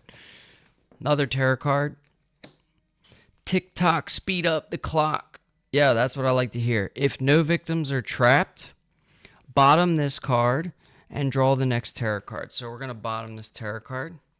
Oh, wait, there is a victim trapped. So then we just do this symbol.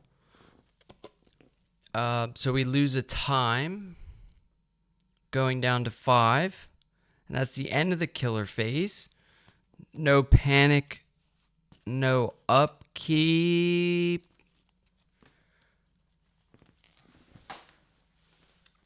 Let's go.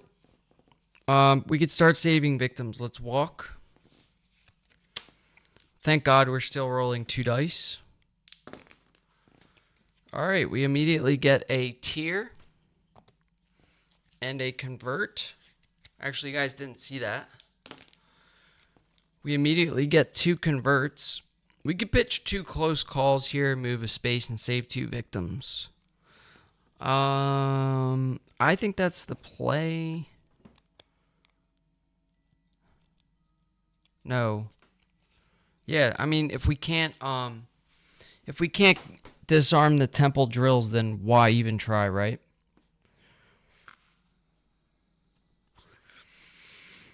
There's a little bit of decision to be made here because we can move save victims and then move back into the spaces, right?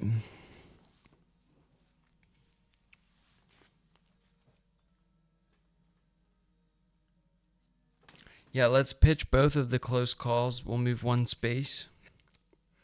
We spend a time going down to 4. Okay, so we move one space. We save.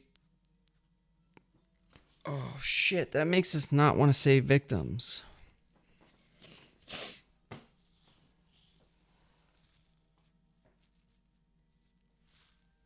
We could save one victim and gain a health back. No, we would move another space for free, right?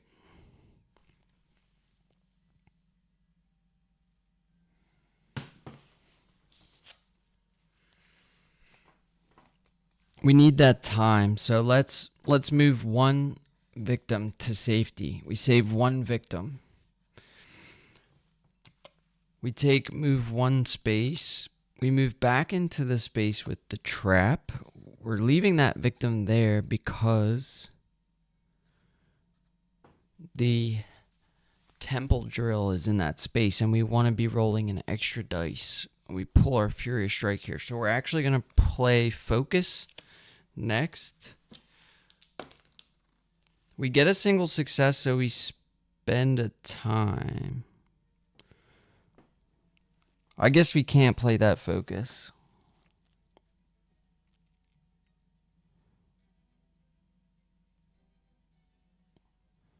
No, we can't play that Focus. We have to hold on to that Focus, right? Man, fucking this game sucks dick. Alright, we have to do Furious Strike.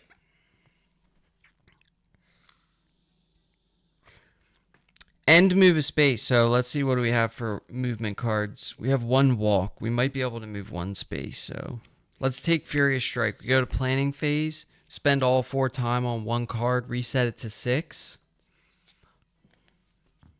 Take the freebies. Man, I really hope we can do 2 damage here.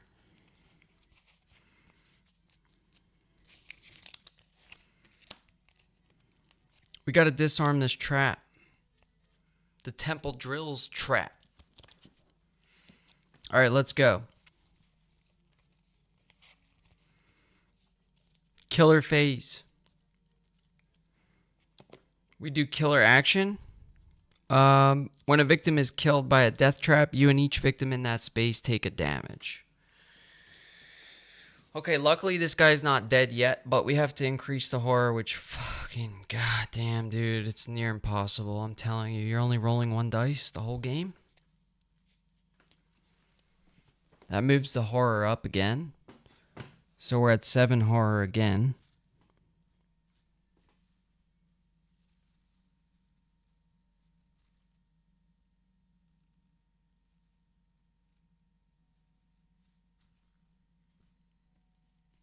Okay, whatever, man. Let's just flip a tarot card. The killer could be anywhere. Yeah, he could. We haven't even seen him yet.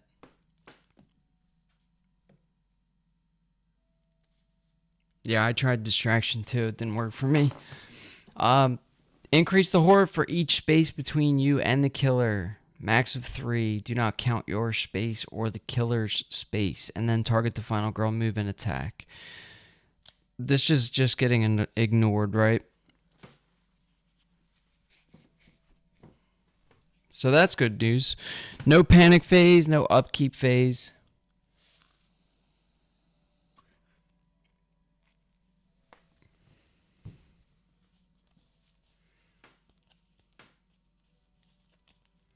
We're going to try to disarm the temple drills.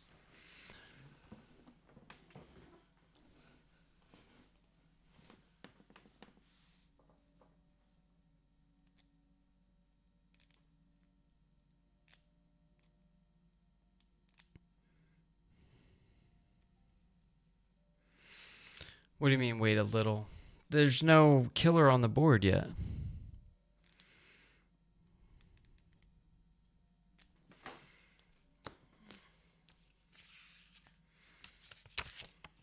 Oh, we flip a setup card or something?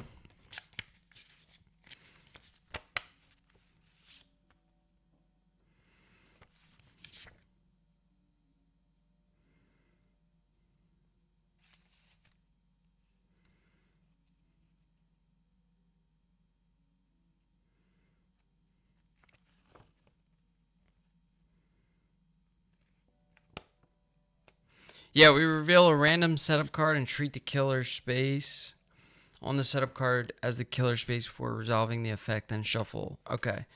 So, dude, I'm telling you, man. This is impossible. I don't know why we even play. It's like to the point where it's not even fun. Like it's near impossible. Let's flip another setup card. That's our space. So 0.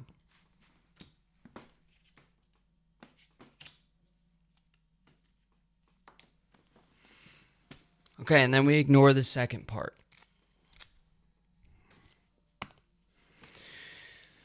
All right, we're going to try to get out of the temple drills space. So, or trap. Try to get this trap off the fucking board because it's just ruining the game. So let's do a focus first with 1 dice. We have 2 focuses, so we might do something here. All right, we get a convert. We pitch a walk and a short rest to get a single success, reducing the horror by, reduce the horror by 1 and lose the time. Then we could roll 3 dice on a Furious Strike to resolve Temple Drills. We get a double success, so we reduce the horror again. And we do 2 damage, so now as long as we can move 1 space... Wait, what happened to our walk?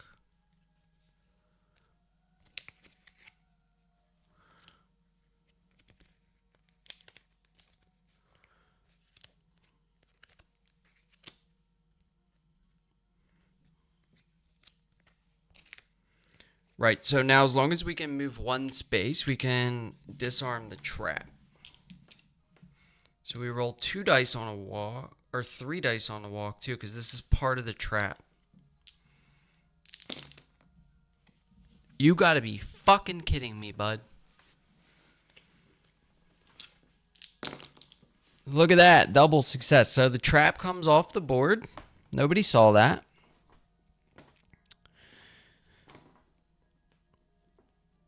Disarm the mechanism.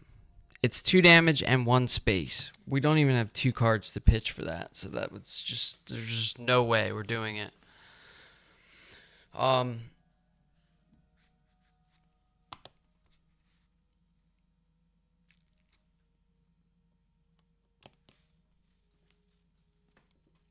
Boop. This guy goes back on the board. In our space, and the trap token comes off.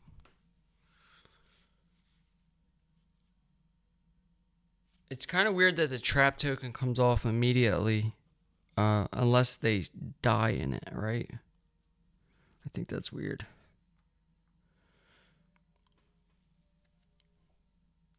Man, we are just struggling. Okay, nothing left to do. We have a weak attack in hand. So the trap token comes off, and we saved another victim. Did I put the victim back on that space? I could have sworn. Oh, there was only 1 victim in that space. So now that guy's back. We go into planning phase with, it looks like 5 time, but hold on, let me check. So we did a focus and a walk, so we should be at 4 time actually. So we're gonna take a sprint and probably 2 close calls.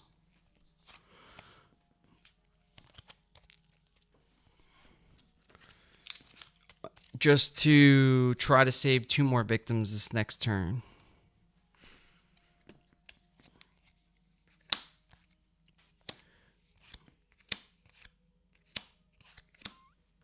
Okay.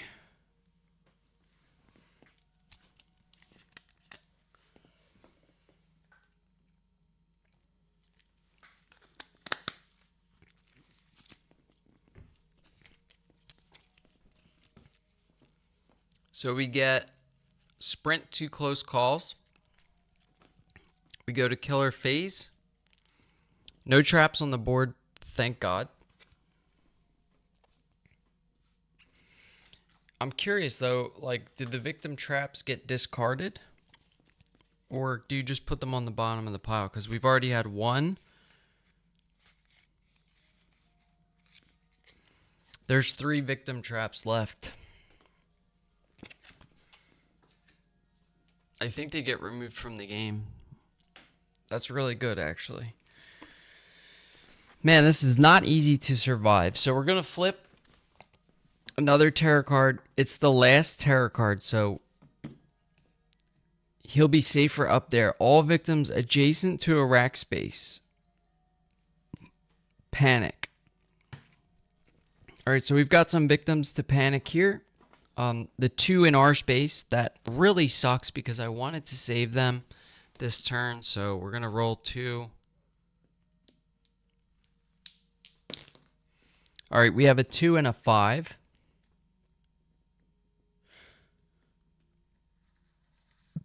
So this guy panics here. And this guy panics to the pit.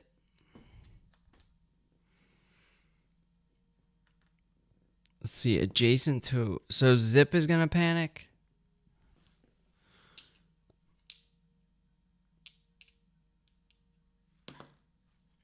He gets a 6, so he panics up there. And then there's one more guy. So a 4. So this guy panics into the pit. Okay, that's everybody's panicked. Everybody's moved. 2 victims now on the pit. We've lost the chance at saving some victims there. We do have a sprint and a walk, so it is still possible. With a walk here, we could save 1 or 2 guys. Let's try a walk. Maybe we should discard a sprint to get leap. Are they safe in the rack spaces? I feel like they're safe up there.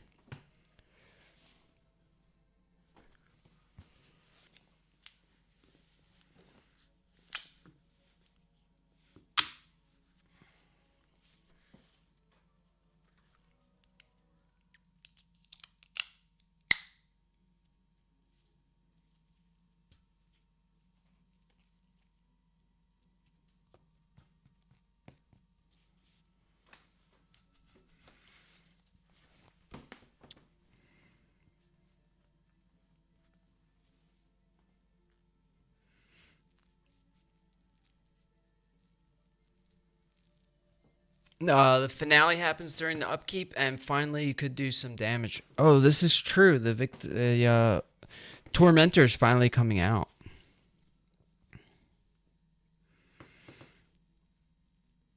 I feel like are they just safer in the rack spaces? Like,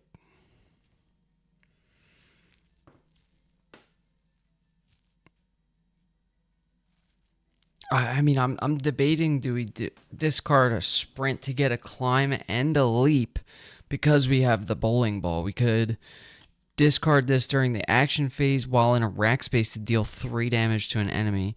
That's half his health, and then 1 shot with the chainsaw kills him. I feel like it's survivable at that point, right?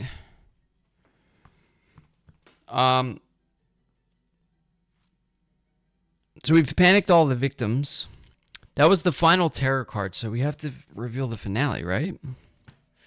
So the finale comes out. We have game over.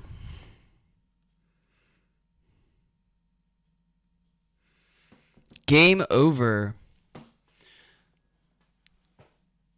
2/3 is an expression like 50-50, but closer to more or less. Dos trace. I'm going to start saying that. All right. The killer's attack line is do the traps twice. That's reckless. Target the final girl, move, attack. Target the final girl, move, attack. Ho, buddy.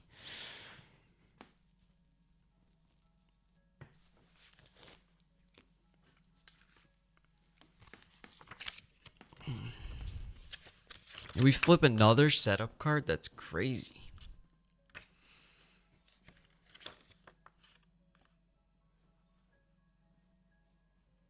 Once the finale has been revealed, the Tormentor will be placed on the board at the beginning of the next killer phase. Okay, so not now. At that point, reveal a random setup card and place the Tormentor in the killer space. Indicated on that setup card, the Tormentor then proceeds to perform the killer actions on the finale card, and the game continues with the Tormentor now on the board for the rest of the game. Okay. No panic, no upkeep. We have one action phase to do some stuff. Maybe save some victims. I'm really contemplating discarding Sprint, because if we can bounce around from rack to rack, I mean, that's crazy, right? I sort of think we discard Sprint.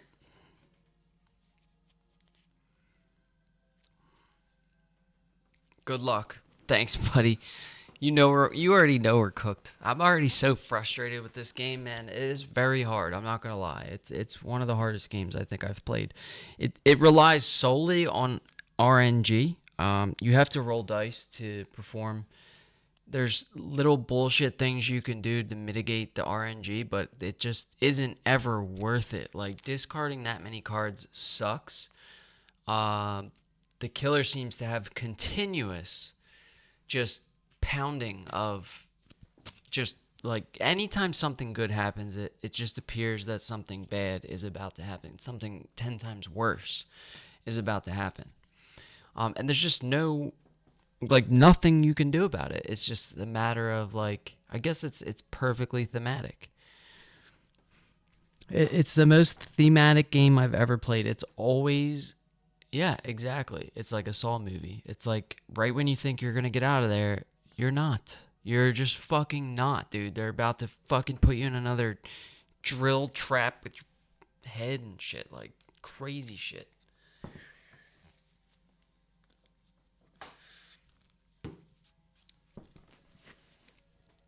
I don't know.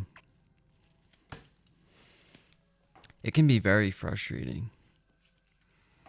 I mean, when you're playing solo there, like, you're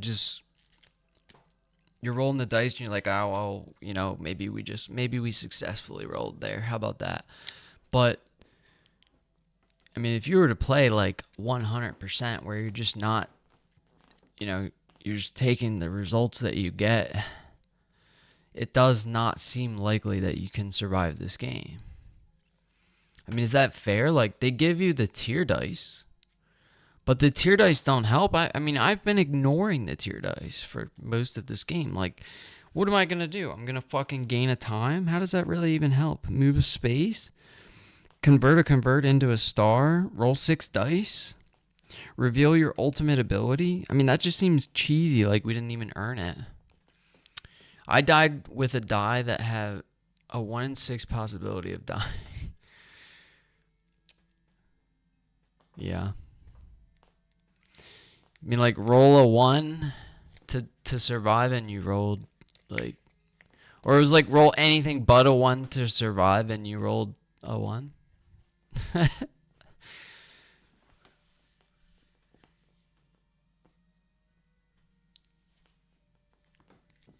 Roll anything but a 1. Any guy rolls a 1. I would just chuck that dice in the fucking trash, dude. I would just be like...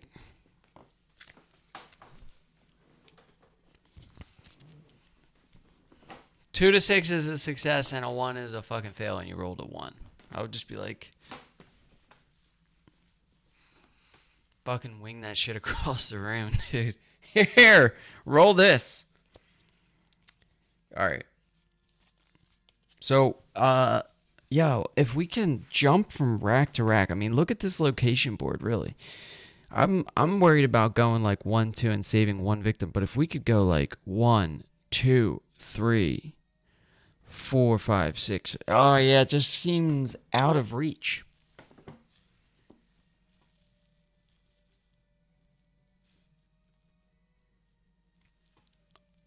The desperation die, use it in desperate situations. I mean, they should give us at least one dice that has all successes on it.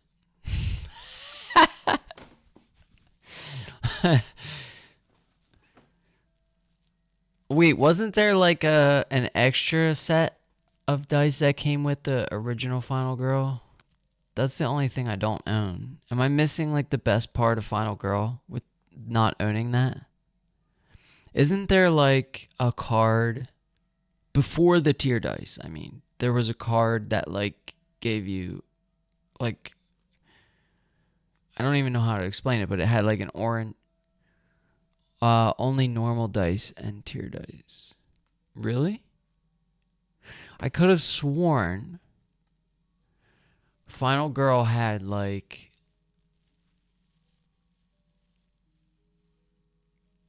and the mystery box. Okay. Maybe I'm thinking of the mystery box. I thought it was something to mitigate bad rolls. There's no roll mitigation here, but those are for picking random killers and locations. No, that's not what I could have sworn. There was like different colored dice.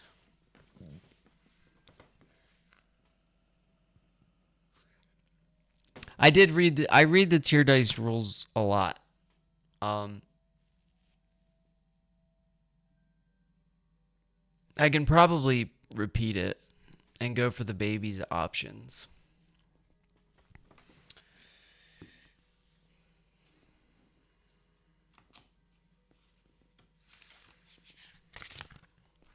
It is well known in Final Girl lore that our inspiration and creativity is fueled by the tears of our players.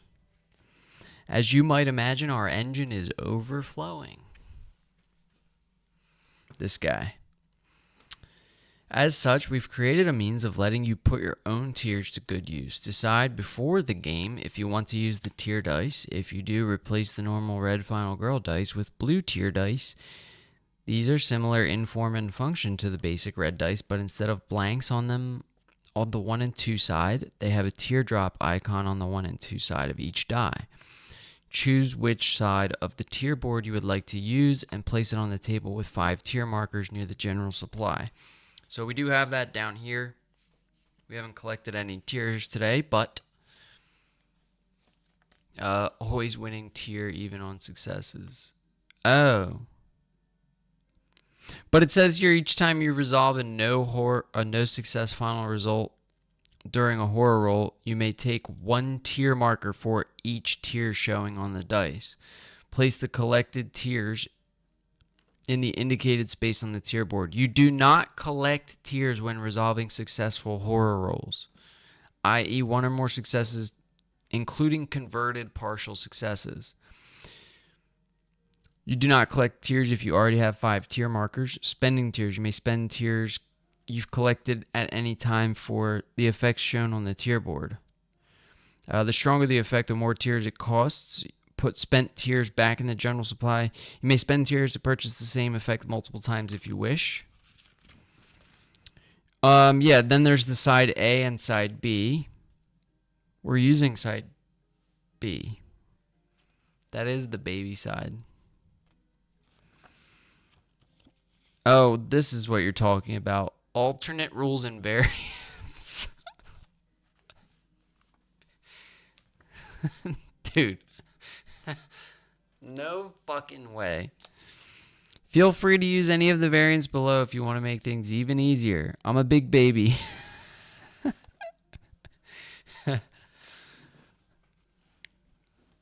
You can collect a tier every time you roll the icon, even on successful horror rolls. It's not fair. You can collect unlimited tiers. Use the tier markers as trackers on the tier board to track how many tiers that marker is worth.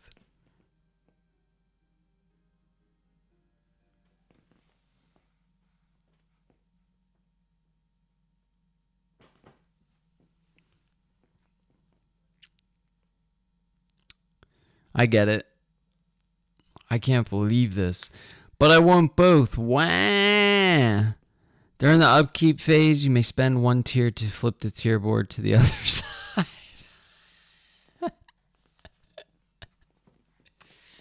Dude, at that point, just give yourself successes. Like, if I really wanted to cheat, I would just go like this. Like, all right, yeah, let's take a look at the location board. Like, we're about to roll. All right, we rolled on a walk. All right, we got 2 successes. Did anyone see?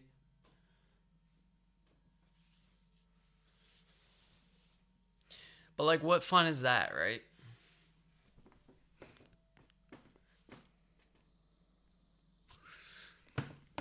Like, here, check it out. I'm about to roll for a sprint. All right, and we end up getting 2 successes, so bada bing, bada boom. That is why they made them to make a joke about it. Yeah, well, I think their joke is a fucking joke, man.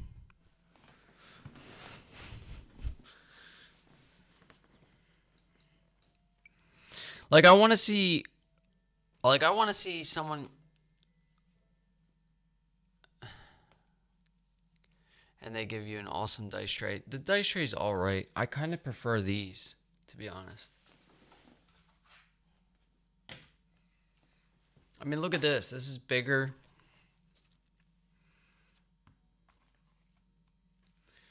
It's bigger. It's blue.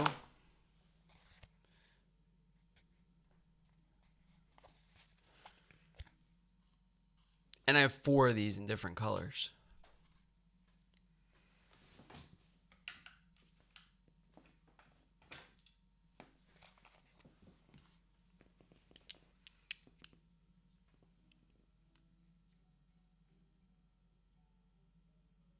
You have a magnetic green one, but it uses a lot of space. Yeah, the only reason I'm not using that one is because it's too big. And I just like putting it there. I knocked over all those tokens. Like, I knocked over every single token. Oh, Gamegenics makes really good stuff, actually. I like their stuff. Yo, Mandy's a bad bitch. Am I lying? Like, what's up?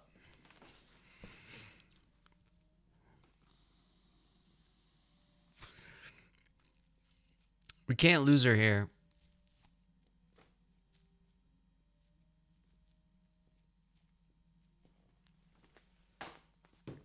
All right, the finale's revealed. The game over card has been flipped.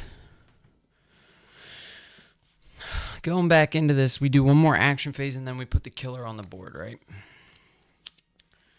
Let's go. Yeah, I'm really debating. Do we pick up climb and leap here?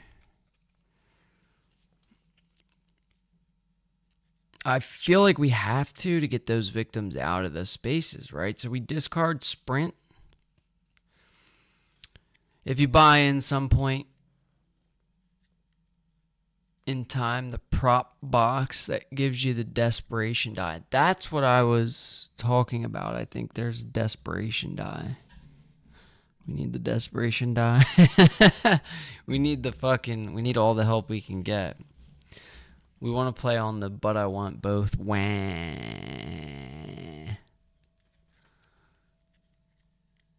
But I want both. Wah.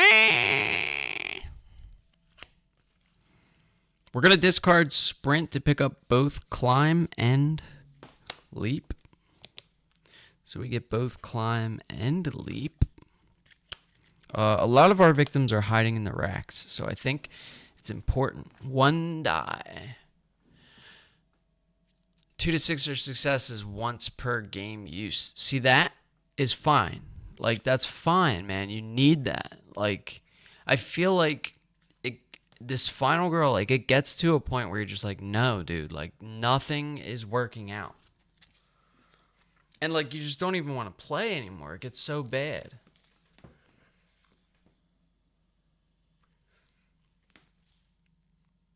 Like, in Series 1, Series 1 was very easy. Like, I get it. They're introducing the game. They're making, like, little rules here and there, introducing mechanics. That's great. But in Series 2, it got a little harder, a couple more mechanics, some special killer things. Awesome. Like, wonderful. But Series 3 is just like, no, we're going to pin down the horror. You can't move. We kill victims no matter what you say or do. Like, what the fuck, man? It's an actual horror movie. Like, bro, chill. Like, who's out there going, yo, Final Girl's too easy. Like, let me see you fucking roll this lucky, bro. There's no way. I needed 2 successes to not lose, so I use it, and with the normal one, I got a 6. And a 1 with the desperation. Dude, I'm telling you. Is there a way to just get rid of the dice? Like, we don't care about the dice. Like, Gloomhaven doesn't use dice. We love that. They use a dice in buttons and bugs, but... Dude, I'm definitely rambling. We're hitting 2 hours and it's not even over yet. So, we've got to get this going. You can use Gloomhaven style. You already said it. I don't know. What did I say?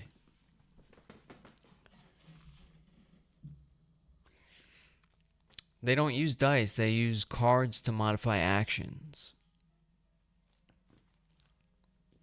There's just no way to play like that with this.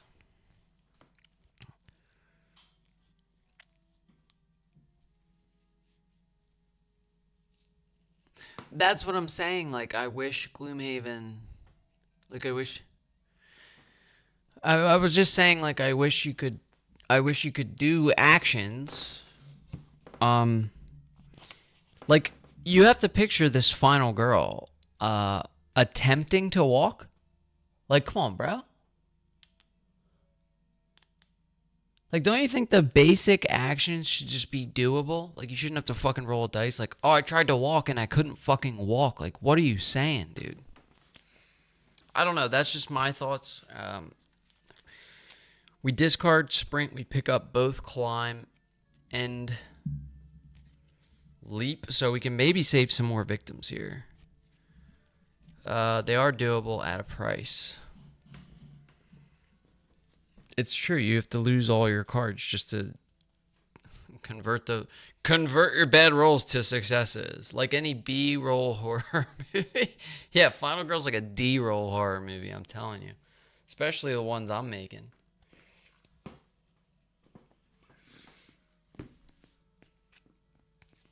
Alright. How do we get on a rack space? Let's go with climb. Alright, we're doing our first climb.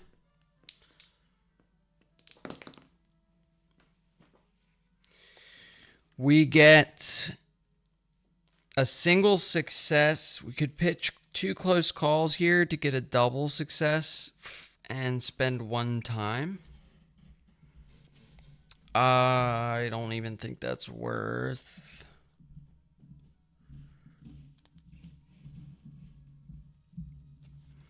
I think we spend 2 time here. We go to 4 time.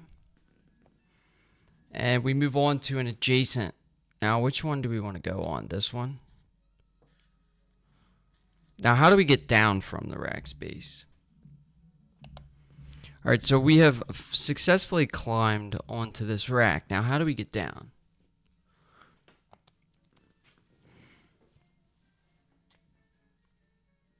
Normal movement. Okay, we can do some normal movement, or we could leap.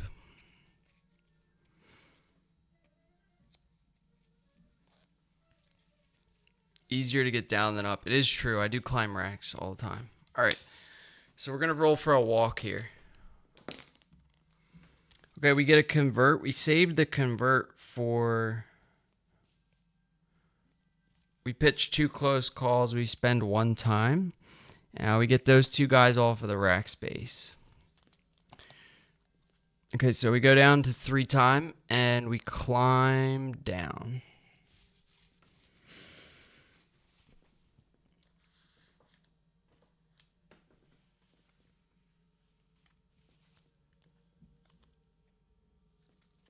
Okay, we're going to stop there. We're going to hold on to leap and weak attack. We go to planning phase with 3 time. We take sprint.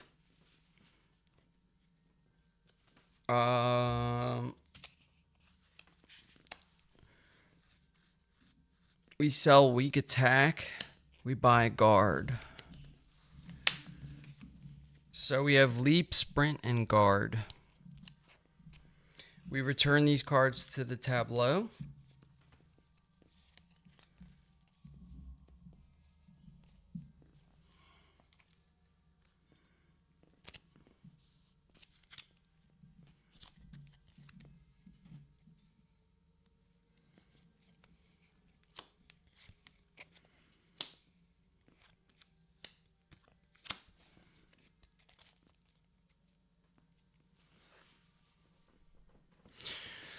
Also, with the props box, you get access to the signature action cards. That's what I was looking for. Signature action cards. Those are probably huge. Probably a big part that I'm missing for Series 3. Reasons why I can't beat a single fucking feature film.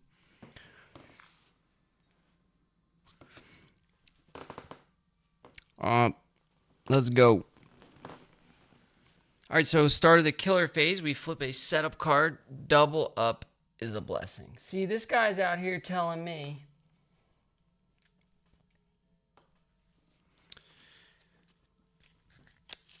Man, if you have the signature action card or whatever it is.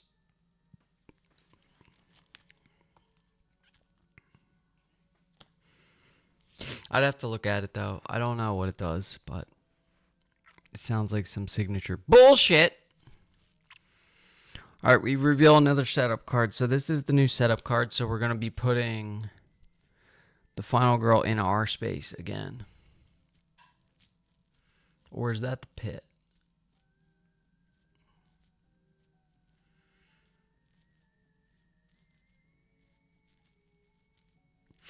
Yeah, the killer is going to be in the pit with 2 victims. It is a play whenever condition is true. When you play a card, you can pay the time cost to put in your hand again. Okay. All right, killer goes in the pit. We're going to resolve the killer action. So, luckily we've removed all the traps, so we target the final girl, closest victim, and attack.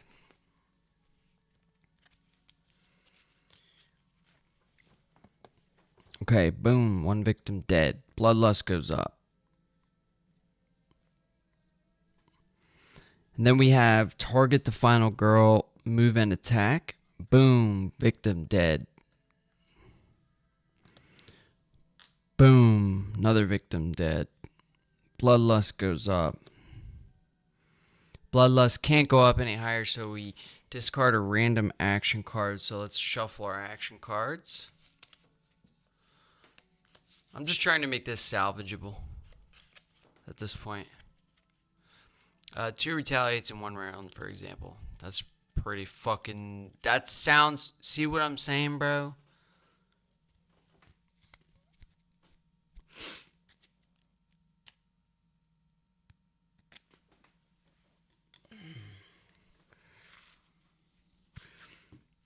Alright, we lose a random action card, and it is walk. Fine with that. So we discard walk. And that's it. That's the killer action. So we have panic. No one's going to panic because no one's in the space, right? So no panic, no upkeep.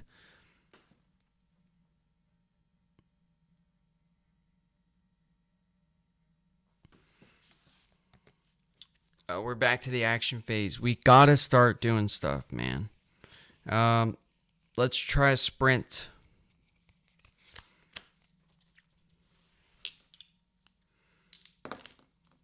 We get a single success and a convert. We can pitch short rest and focus here to get a double success and move 3 spaces, spending a time. So we spend a time, we go down to 5, and we can move 3 spaces here. So we move 1 space. Dude, I saved a victim that way. That's not even right. So we go 1 space, 2 space. We save 2 victims. Or ambush a reaction card. When the killer moves to your space, make a horror roll with 2 successes. 2 attack symbols. Bro, this shit sounds fucking like necessary to play the game.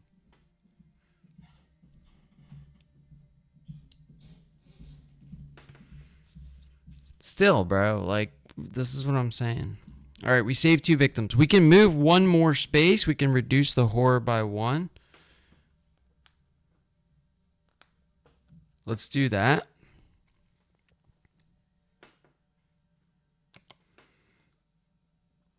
So we're going to move a space and reduce the horror by 1 here. So let's move back out to this space with this guy. Reduce the horror down to 4. Let's play a focus.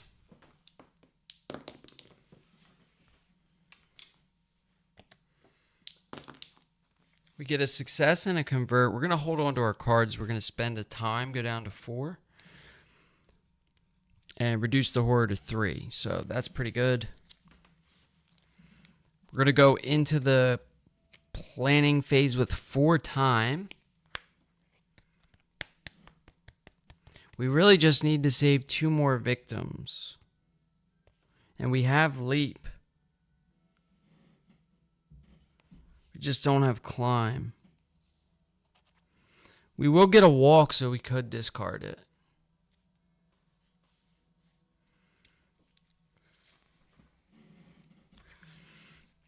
Let's buy Furious Strike. So we buy Furious Strike for 4. Are we going to get attacked? No. So we reset the time to 6. Return these cards to the tableau. Take the freebies. We have Weak Attack, Walk, Furious Strike, Guard, and Leap. Probably going to discard our Walk to get up on the racks. Sprint goes back. Walk. Okay. These are all free cards.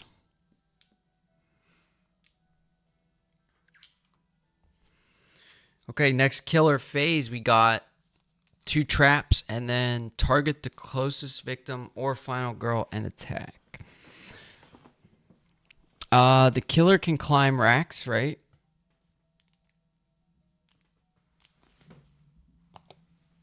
Can the killer just climb these racks?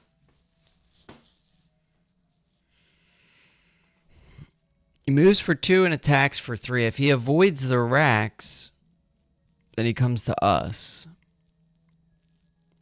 If he doesn't avoid the racks, then he goes to the racks.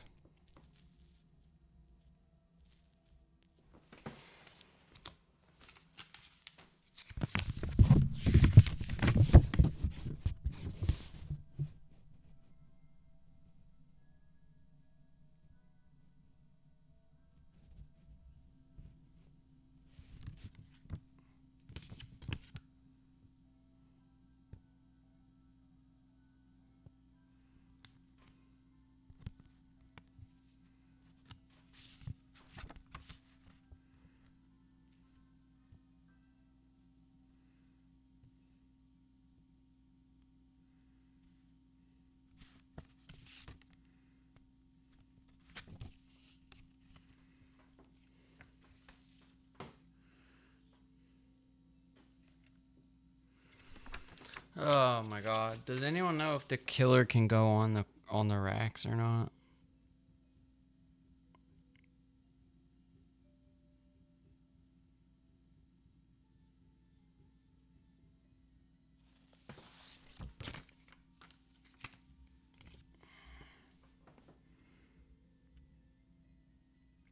enemies and victims can move to and from rack spaces normally. So then they would just go on the rack space.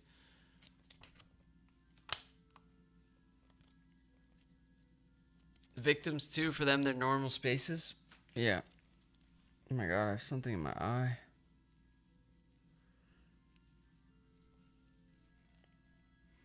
Jesus.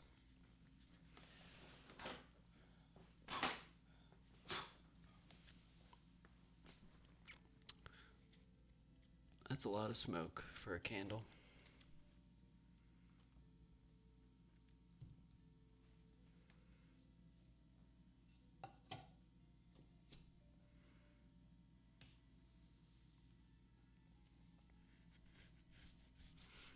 Hopeless Diplodocus is back to watch Mandy get cooked by the Tormentor.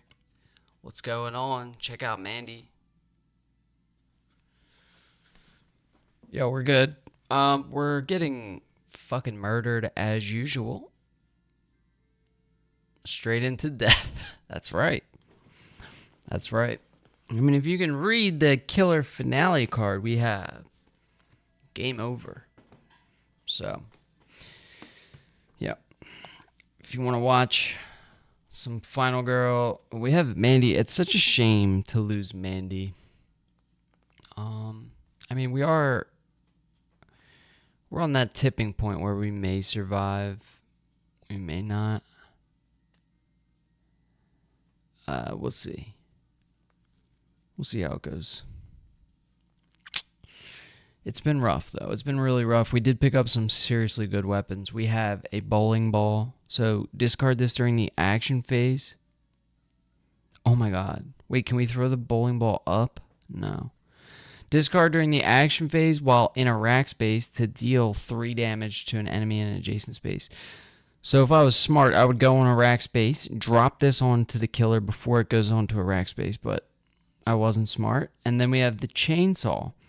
It may not be used to modify a reaction card. When you use the chainsaw, add end your turn effect to the end of the action card as a result. But it does 3 damage, 3 extra damage. So we picked up Furious Strike in hopes to just cut this dude in half.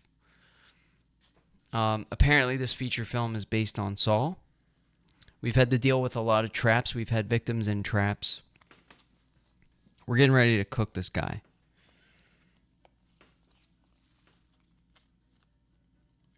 But right now, the killer is going to choose the space with the most victims, right? So, going to move 1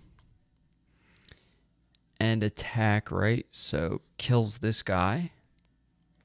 So, Bloodlust goes up, so we discard a random action card. We lost guard. That sucked. We just discarded guard at random. And then we have target the final girl, closest victim, and attack again. So then it's going to kill another victim. And then we have to discard another random action card. So let's see what we lose here. Well, we can kind of see what this one is. So maybe we should just lose that one. Should we just lose that one? There you go. Leap is gone. Fuck you.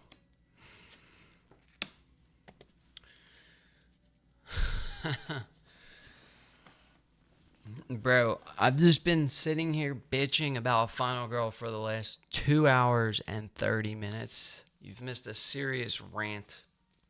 And I'll continue to bitch about it. I mean, this game is hard as fuck.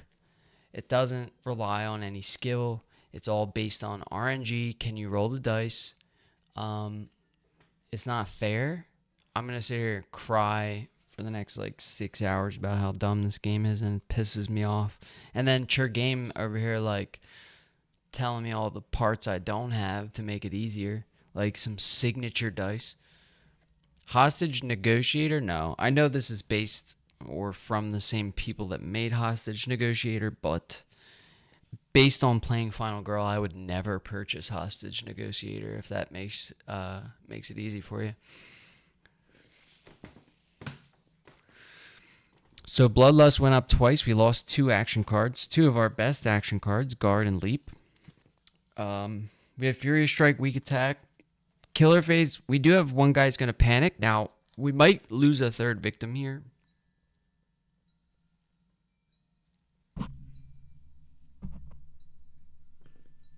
Sorry, I keep bumping the mic.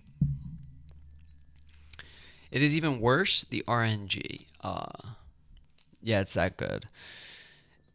It is more depending, better than the mute. Let's see what happens here, because if this guy panics off of the rack space, he dies. So let's roll a dice. Surely he dies here, right? So he gets a 4. So yes, this guy jumps to his death. The Bloodlust goes up again. And we discard another action card. So what are we going to lose here? Weak Attack goes. Game's not fair. It's total bullshit. Just run full speed at the killer. They wouldn't expect that.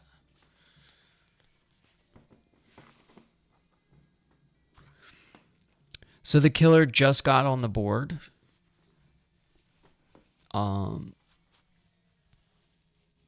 I wanted to save some victims.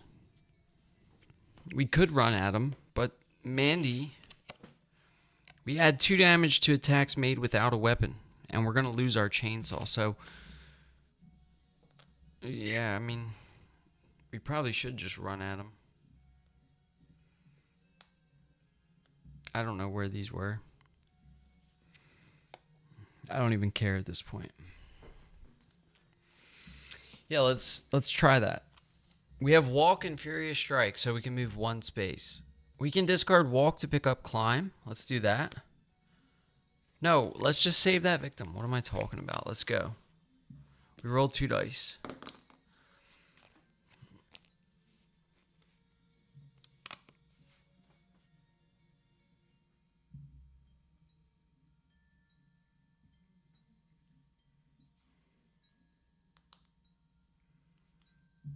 I'm gonna get tear tattoos.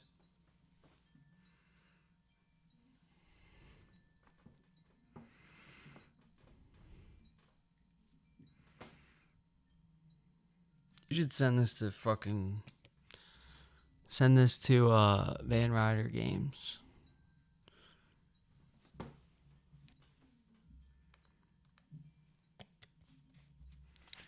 All right, we get no successes on the walk. We can move a space for a health and 2 time. I think we do that.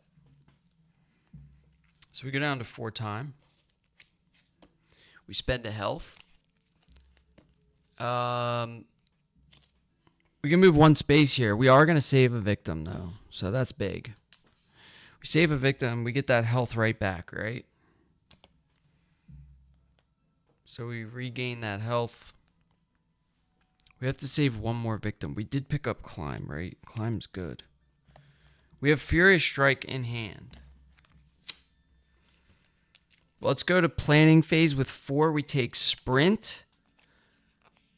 We take 2 sprints so we can sprint and climb. That's huge. So that's all of our time. We reset to 6. We have 2 sprints and a Furious Strike. We're going to run at the killer and attack them because they wouldn't expect it. We have some advice from a pro Final Girl player here. Let's return the cards to the tableau. We get the free cards back. Walk, Weak Attack, Leap, and Guard. Okay, next killer phase we have activate the 2 traps. Attack, target the Final Girl, move and attack. It's Final Girl or closest victim. The victim moves for 2, or the killer moves for 2. So he's gonna go. Let's see, 1, 2, 1, 2. Let's have him go like this: 1, 2, and he attacks and kills this guy. And then target the Final Girl. Bloodlust goes up. We discard a random action card. That hurts. Man, that is one of the worst end of the fucking Bloodlust things I've ever seen, man. It's horrible. Yeah, no, bro, no. We're not losing a sprint. There's no way. We discard Focus. That random action card shit is such bullshit, man. Okay, then he's gonna do it again. So we have target the final girl, move, and attack. So we get attacked for... We lost our guard, which is fun. So we're gonna get attacked for 3, so we take 3 damage.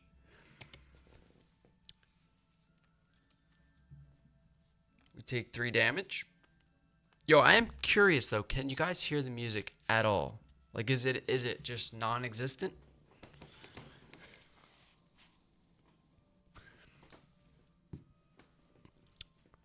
All right, maybe you can help me with this while you're in here. Can you hear it now? Well, just stop playing, of course. Hold on.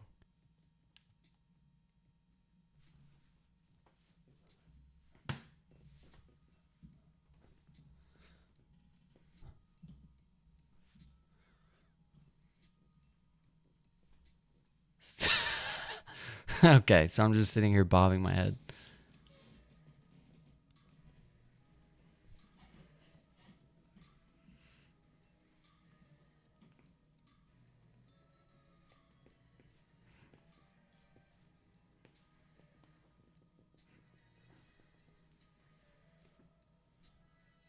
I need to find the right volume. It's very low. Dude, I have it all the way up. That's absurd. There's no way. I have this shit all the way up.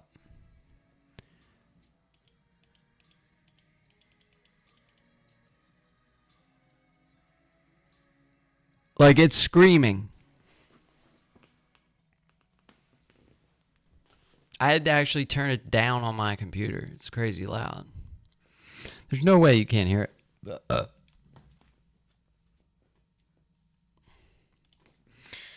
Oh my god, that means I've been doing all these streams with no fucking music. Probably just out here looking dumb as hell. Alright, we got attacked. We only have 1 health left. Technically 2, but, you know, we don't know. Yeah, let me know when we find that right volume. Like, is this good? Is this... It says negative 9 decibels, dude. It seems crazy loud. Like, it's peaking. OBS is weird, though. It has, like, a percentage.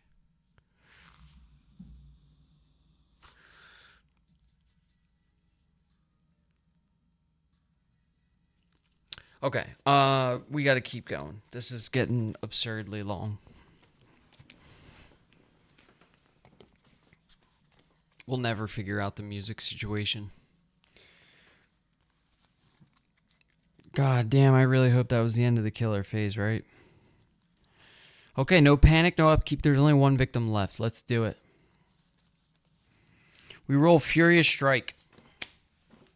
Big Furious Strike here.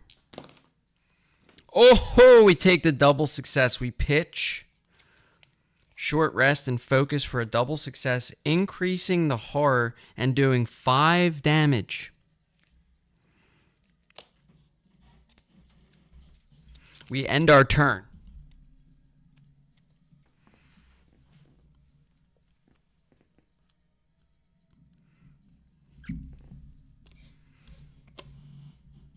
Okay, so we do Furious Strike. We get a double success pitching 2 cards. We reduce the horror by 1. We do 2 damage. Plus 3 from our chainsaw. That's 5 damage. So we take 5 health away from the killer. 1, 2, 3, 4, 5. Oh, the tables have turned, bud.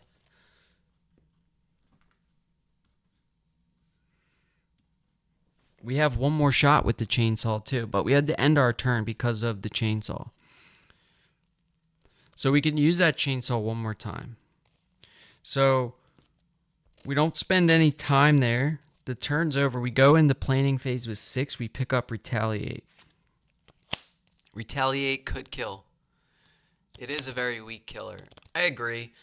It might not be as bad as I'm complaining about, but it's the lead up to when the killer gets there. Like, I had a chainsaw in hand all game and a bowling ball. I wasn't very smart with the bowling ball, but the truth is that the traps are enough to make you go nuts. Like, I mean, you can watch it back. Like, I went absolutely insane because of the traps, but we pick up retaliate. We don't really need to pick anything. Let's take 2 close calls in case we fuck up on a. So we take retaliate and 2 close calls. We return these cards to the tableau. We're going to get attacked again. We have to retaliate this. This could be the end of the game. So we return Furious Strike. We return Short Rest and Focus. I actually have to go soon. So I definitely want to get this wrapped up. Let's do Killer Phase. I know this is probably daunting to watch. Let's see.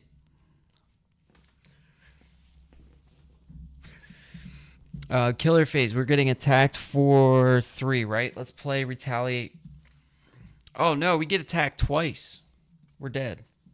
So we don't buy 2 close calls. We buy Guard and Retaliate. Good call. We buy Guard and Retaliate. We retaliate the first one. So the first attack for 3, we're going to retaliate. We roll 2 dice. We get a single success, reducing the attack by 2 and doing a damage back. So we take 1 damage and we do 1 damage back. Yo, this is huge. We just got an extra 2 dice.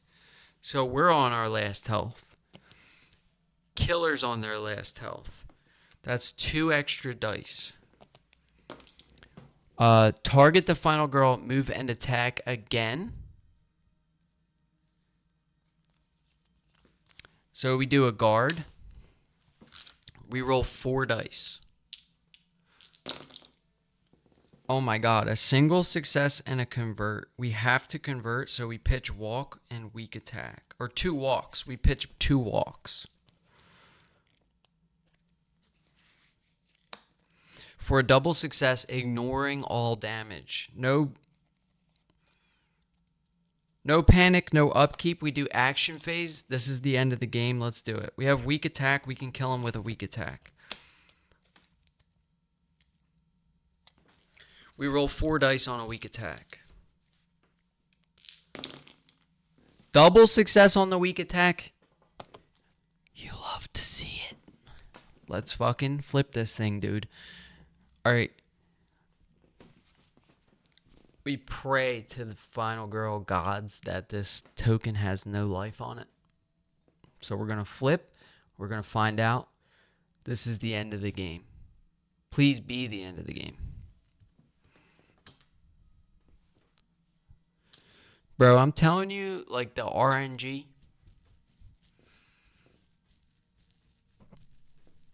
It's just not fair. It just isn't fair. He comes back to life. We know this all too well. Give him a health. This is one of the easier seasons, he says. I don't even bring these tokens out because I don't expect them to come out. But then every time I do that, they just come out. So the guy's back to 2 health. Nothing we can do at this point but run, try to kill him with our bowling ball. I think our bowling ball is going to be huge here. It's going to be a big bowling ball drop for the end of the game. So it's best to just sprint out of that space, right? Let's do a sprint. We roll 4 dice. We sprint to try to get away from him. We can't survive 2 attacks. We can move 2 spaces here.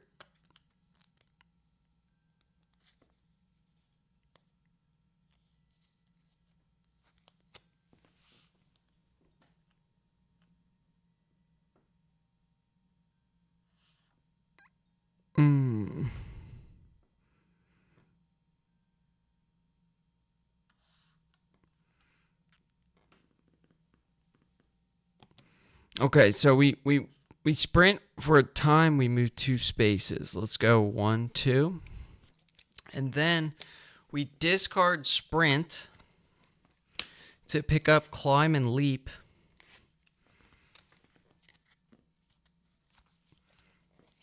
We play climb.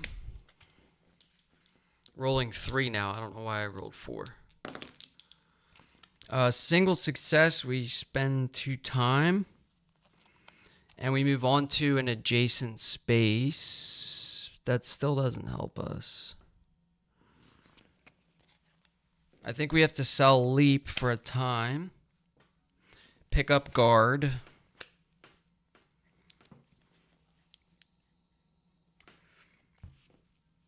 Two close calls. Short rest. Focus and focus. I think we're dead here. We return these to the tableau. So leap, climb, sprint, sprint, weak attack, guard, retaliate, 2 walks. That was a lot of cards. Red is not equal to purple. You made the same mistake I may always make. Red is not equal to purple. Oh.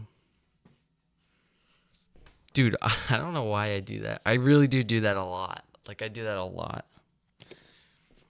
All right, so what did we do? We sprint, we move 1, 2, right? And then we climb onto this rack. But, like, see, I was hoping we could get away from him enough. Like, I was thinking, oh, he has to go that way. But he doesn't. So we sprint, we move 1, 2, and then we just climb onto here, right? Yeah, that sprint fucked us because we should have rolled another. Oh my god, you can't even see what I'm doing. Fuck me. All right, so we sprint, we move 1, 2, and then we climb onto the rack, right? Hey there, love this game. We have a YouTube chatter. Paul Stock, what's going on? Yeah, we're about to lose Final Girl. Tormentor, Marrek Warehouse. I mean, this game is hard, is it not? Like, I seem to lose a lot. It's a shame to lose Mandy.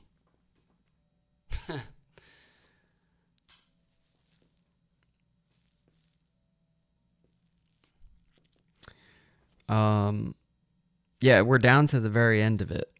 So we're going to get attacked twice here, and I don't think we can stop it. We have 1 guard, so we can't survive 2 attacks. I'm trying to figure out how to survive 2 attacks. I just don't think it's possible.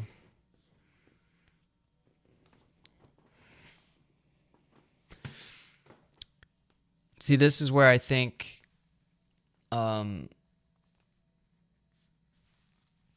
bolt cutters would have been the play because we could ignore some damage, but we're gonna get shot here. Let's see. Let's do it. We're about to lose. So, killer targets the final girl.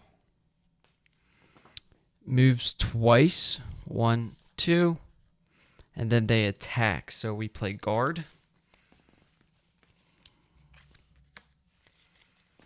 We're rolling 3 dice because, oh my god, we should have played focus or something. We're rolling 3 dice because we're on our last health. And the killer was on their last health, but they got a health back. So it's pretty unfortunate. Alright, we get a single success and a convert. We have to pitch focus and short, or probably just, no, a close call. Close call and focus get pitched to ignore all the damage. Then we get attacked again. Really nothing we can do about this attack. We just have to check and see if we lost, right? Is anyone still with me? Buddyland will give you an easy challenge. That one looks so good. I can't wait to play that one, actually. We have that one over there. I don't know if that's part of Series 3 or 4. Is this the last one from Series 3? Thank God if it is. We're getting cooked. We get attacked. Let's check our horror token, right? Series 4. Yeah, there's only 2 films from Series 4 yet, right? All right, let's see if we lost. Man, the RNG on this, man. I can't believe they got the 2 health back, and we check our final health token. Oh.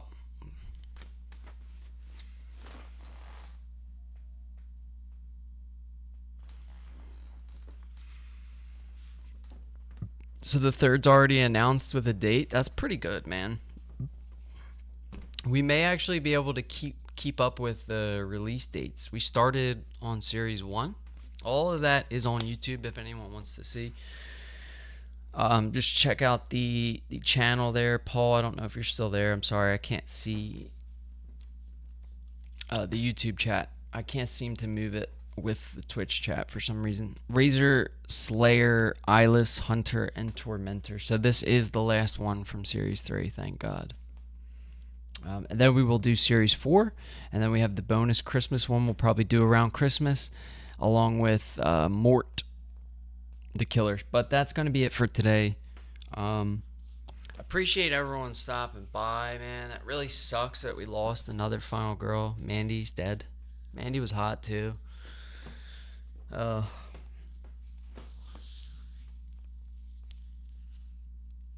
We have to add Mandy to the dead final girls list. Thanks, you too, Hopeless Diplodocus. When are we gonna do that Wingspan 1-on-1? I'm ready to cook you in Wingspan. Have you been practicing? Because you're for sure gonna need it. My new stuff should be coming by the end of the week. Very nice, very nice. That's good to hear. I will be ready by the end of the week to light you up in Wingspan.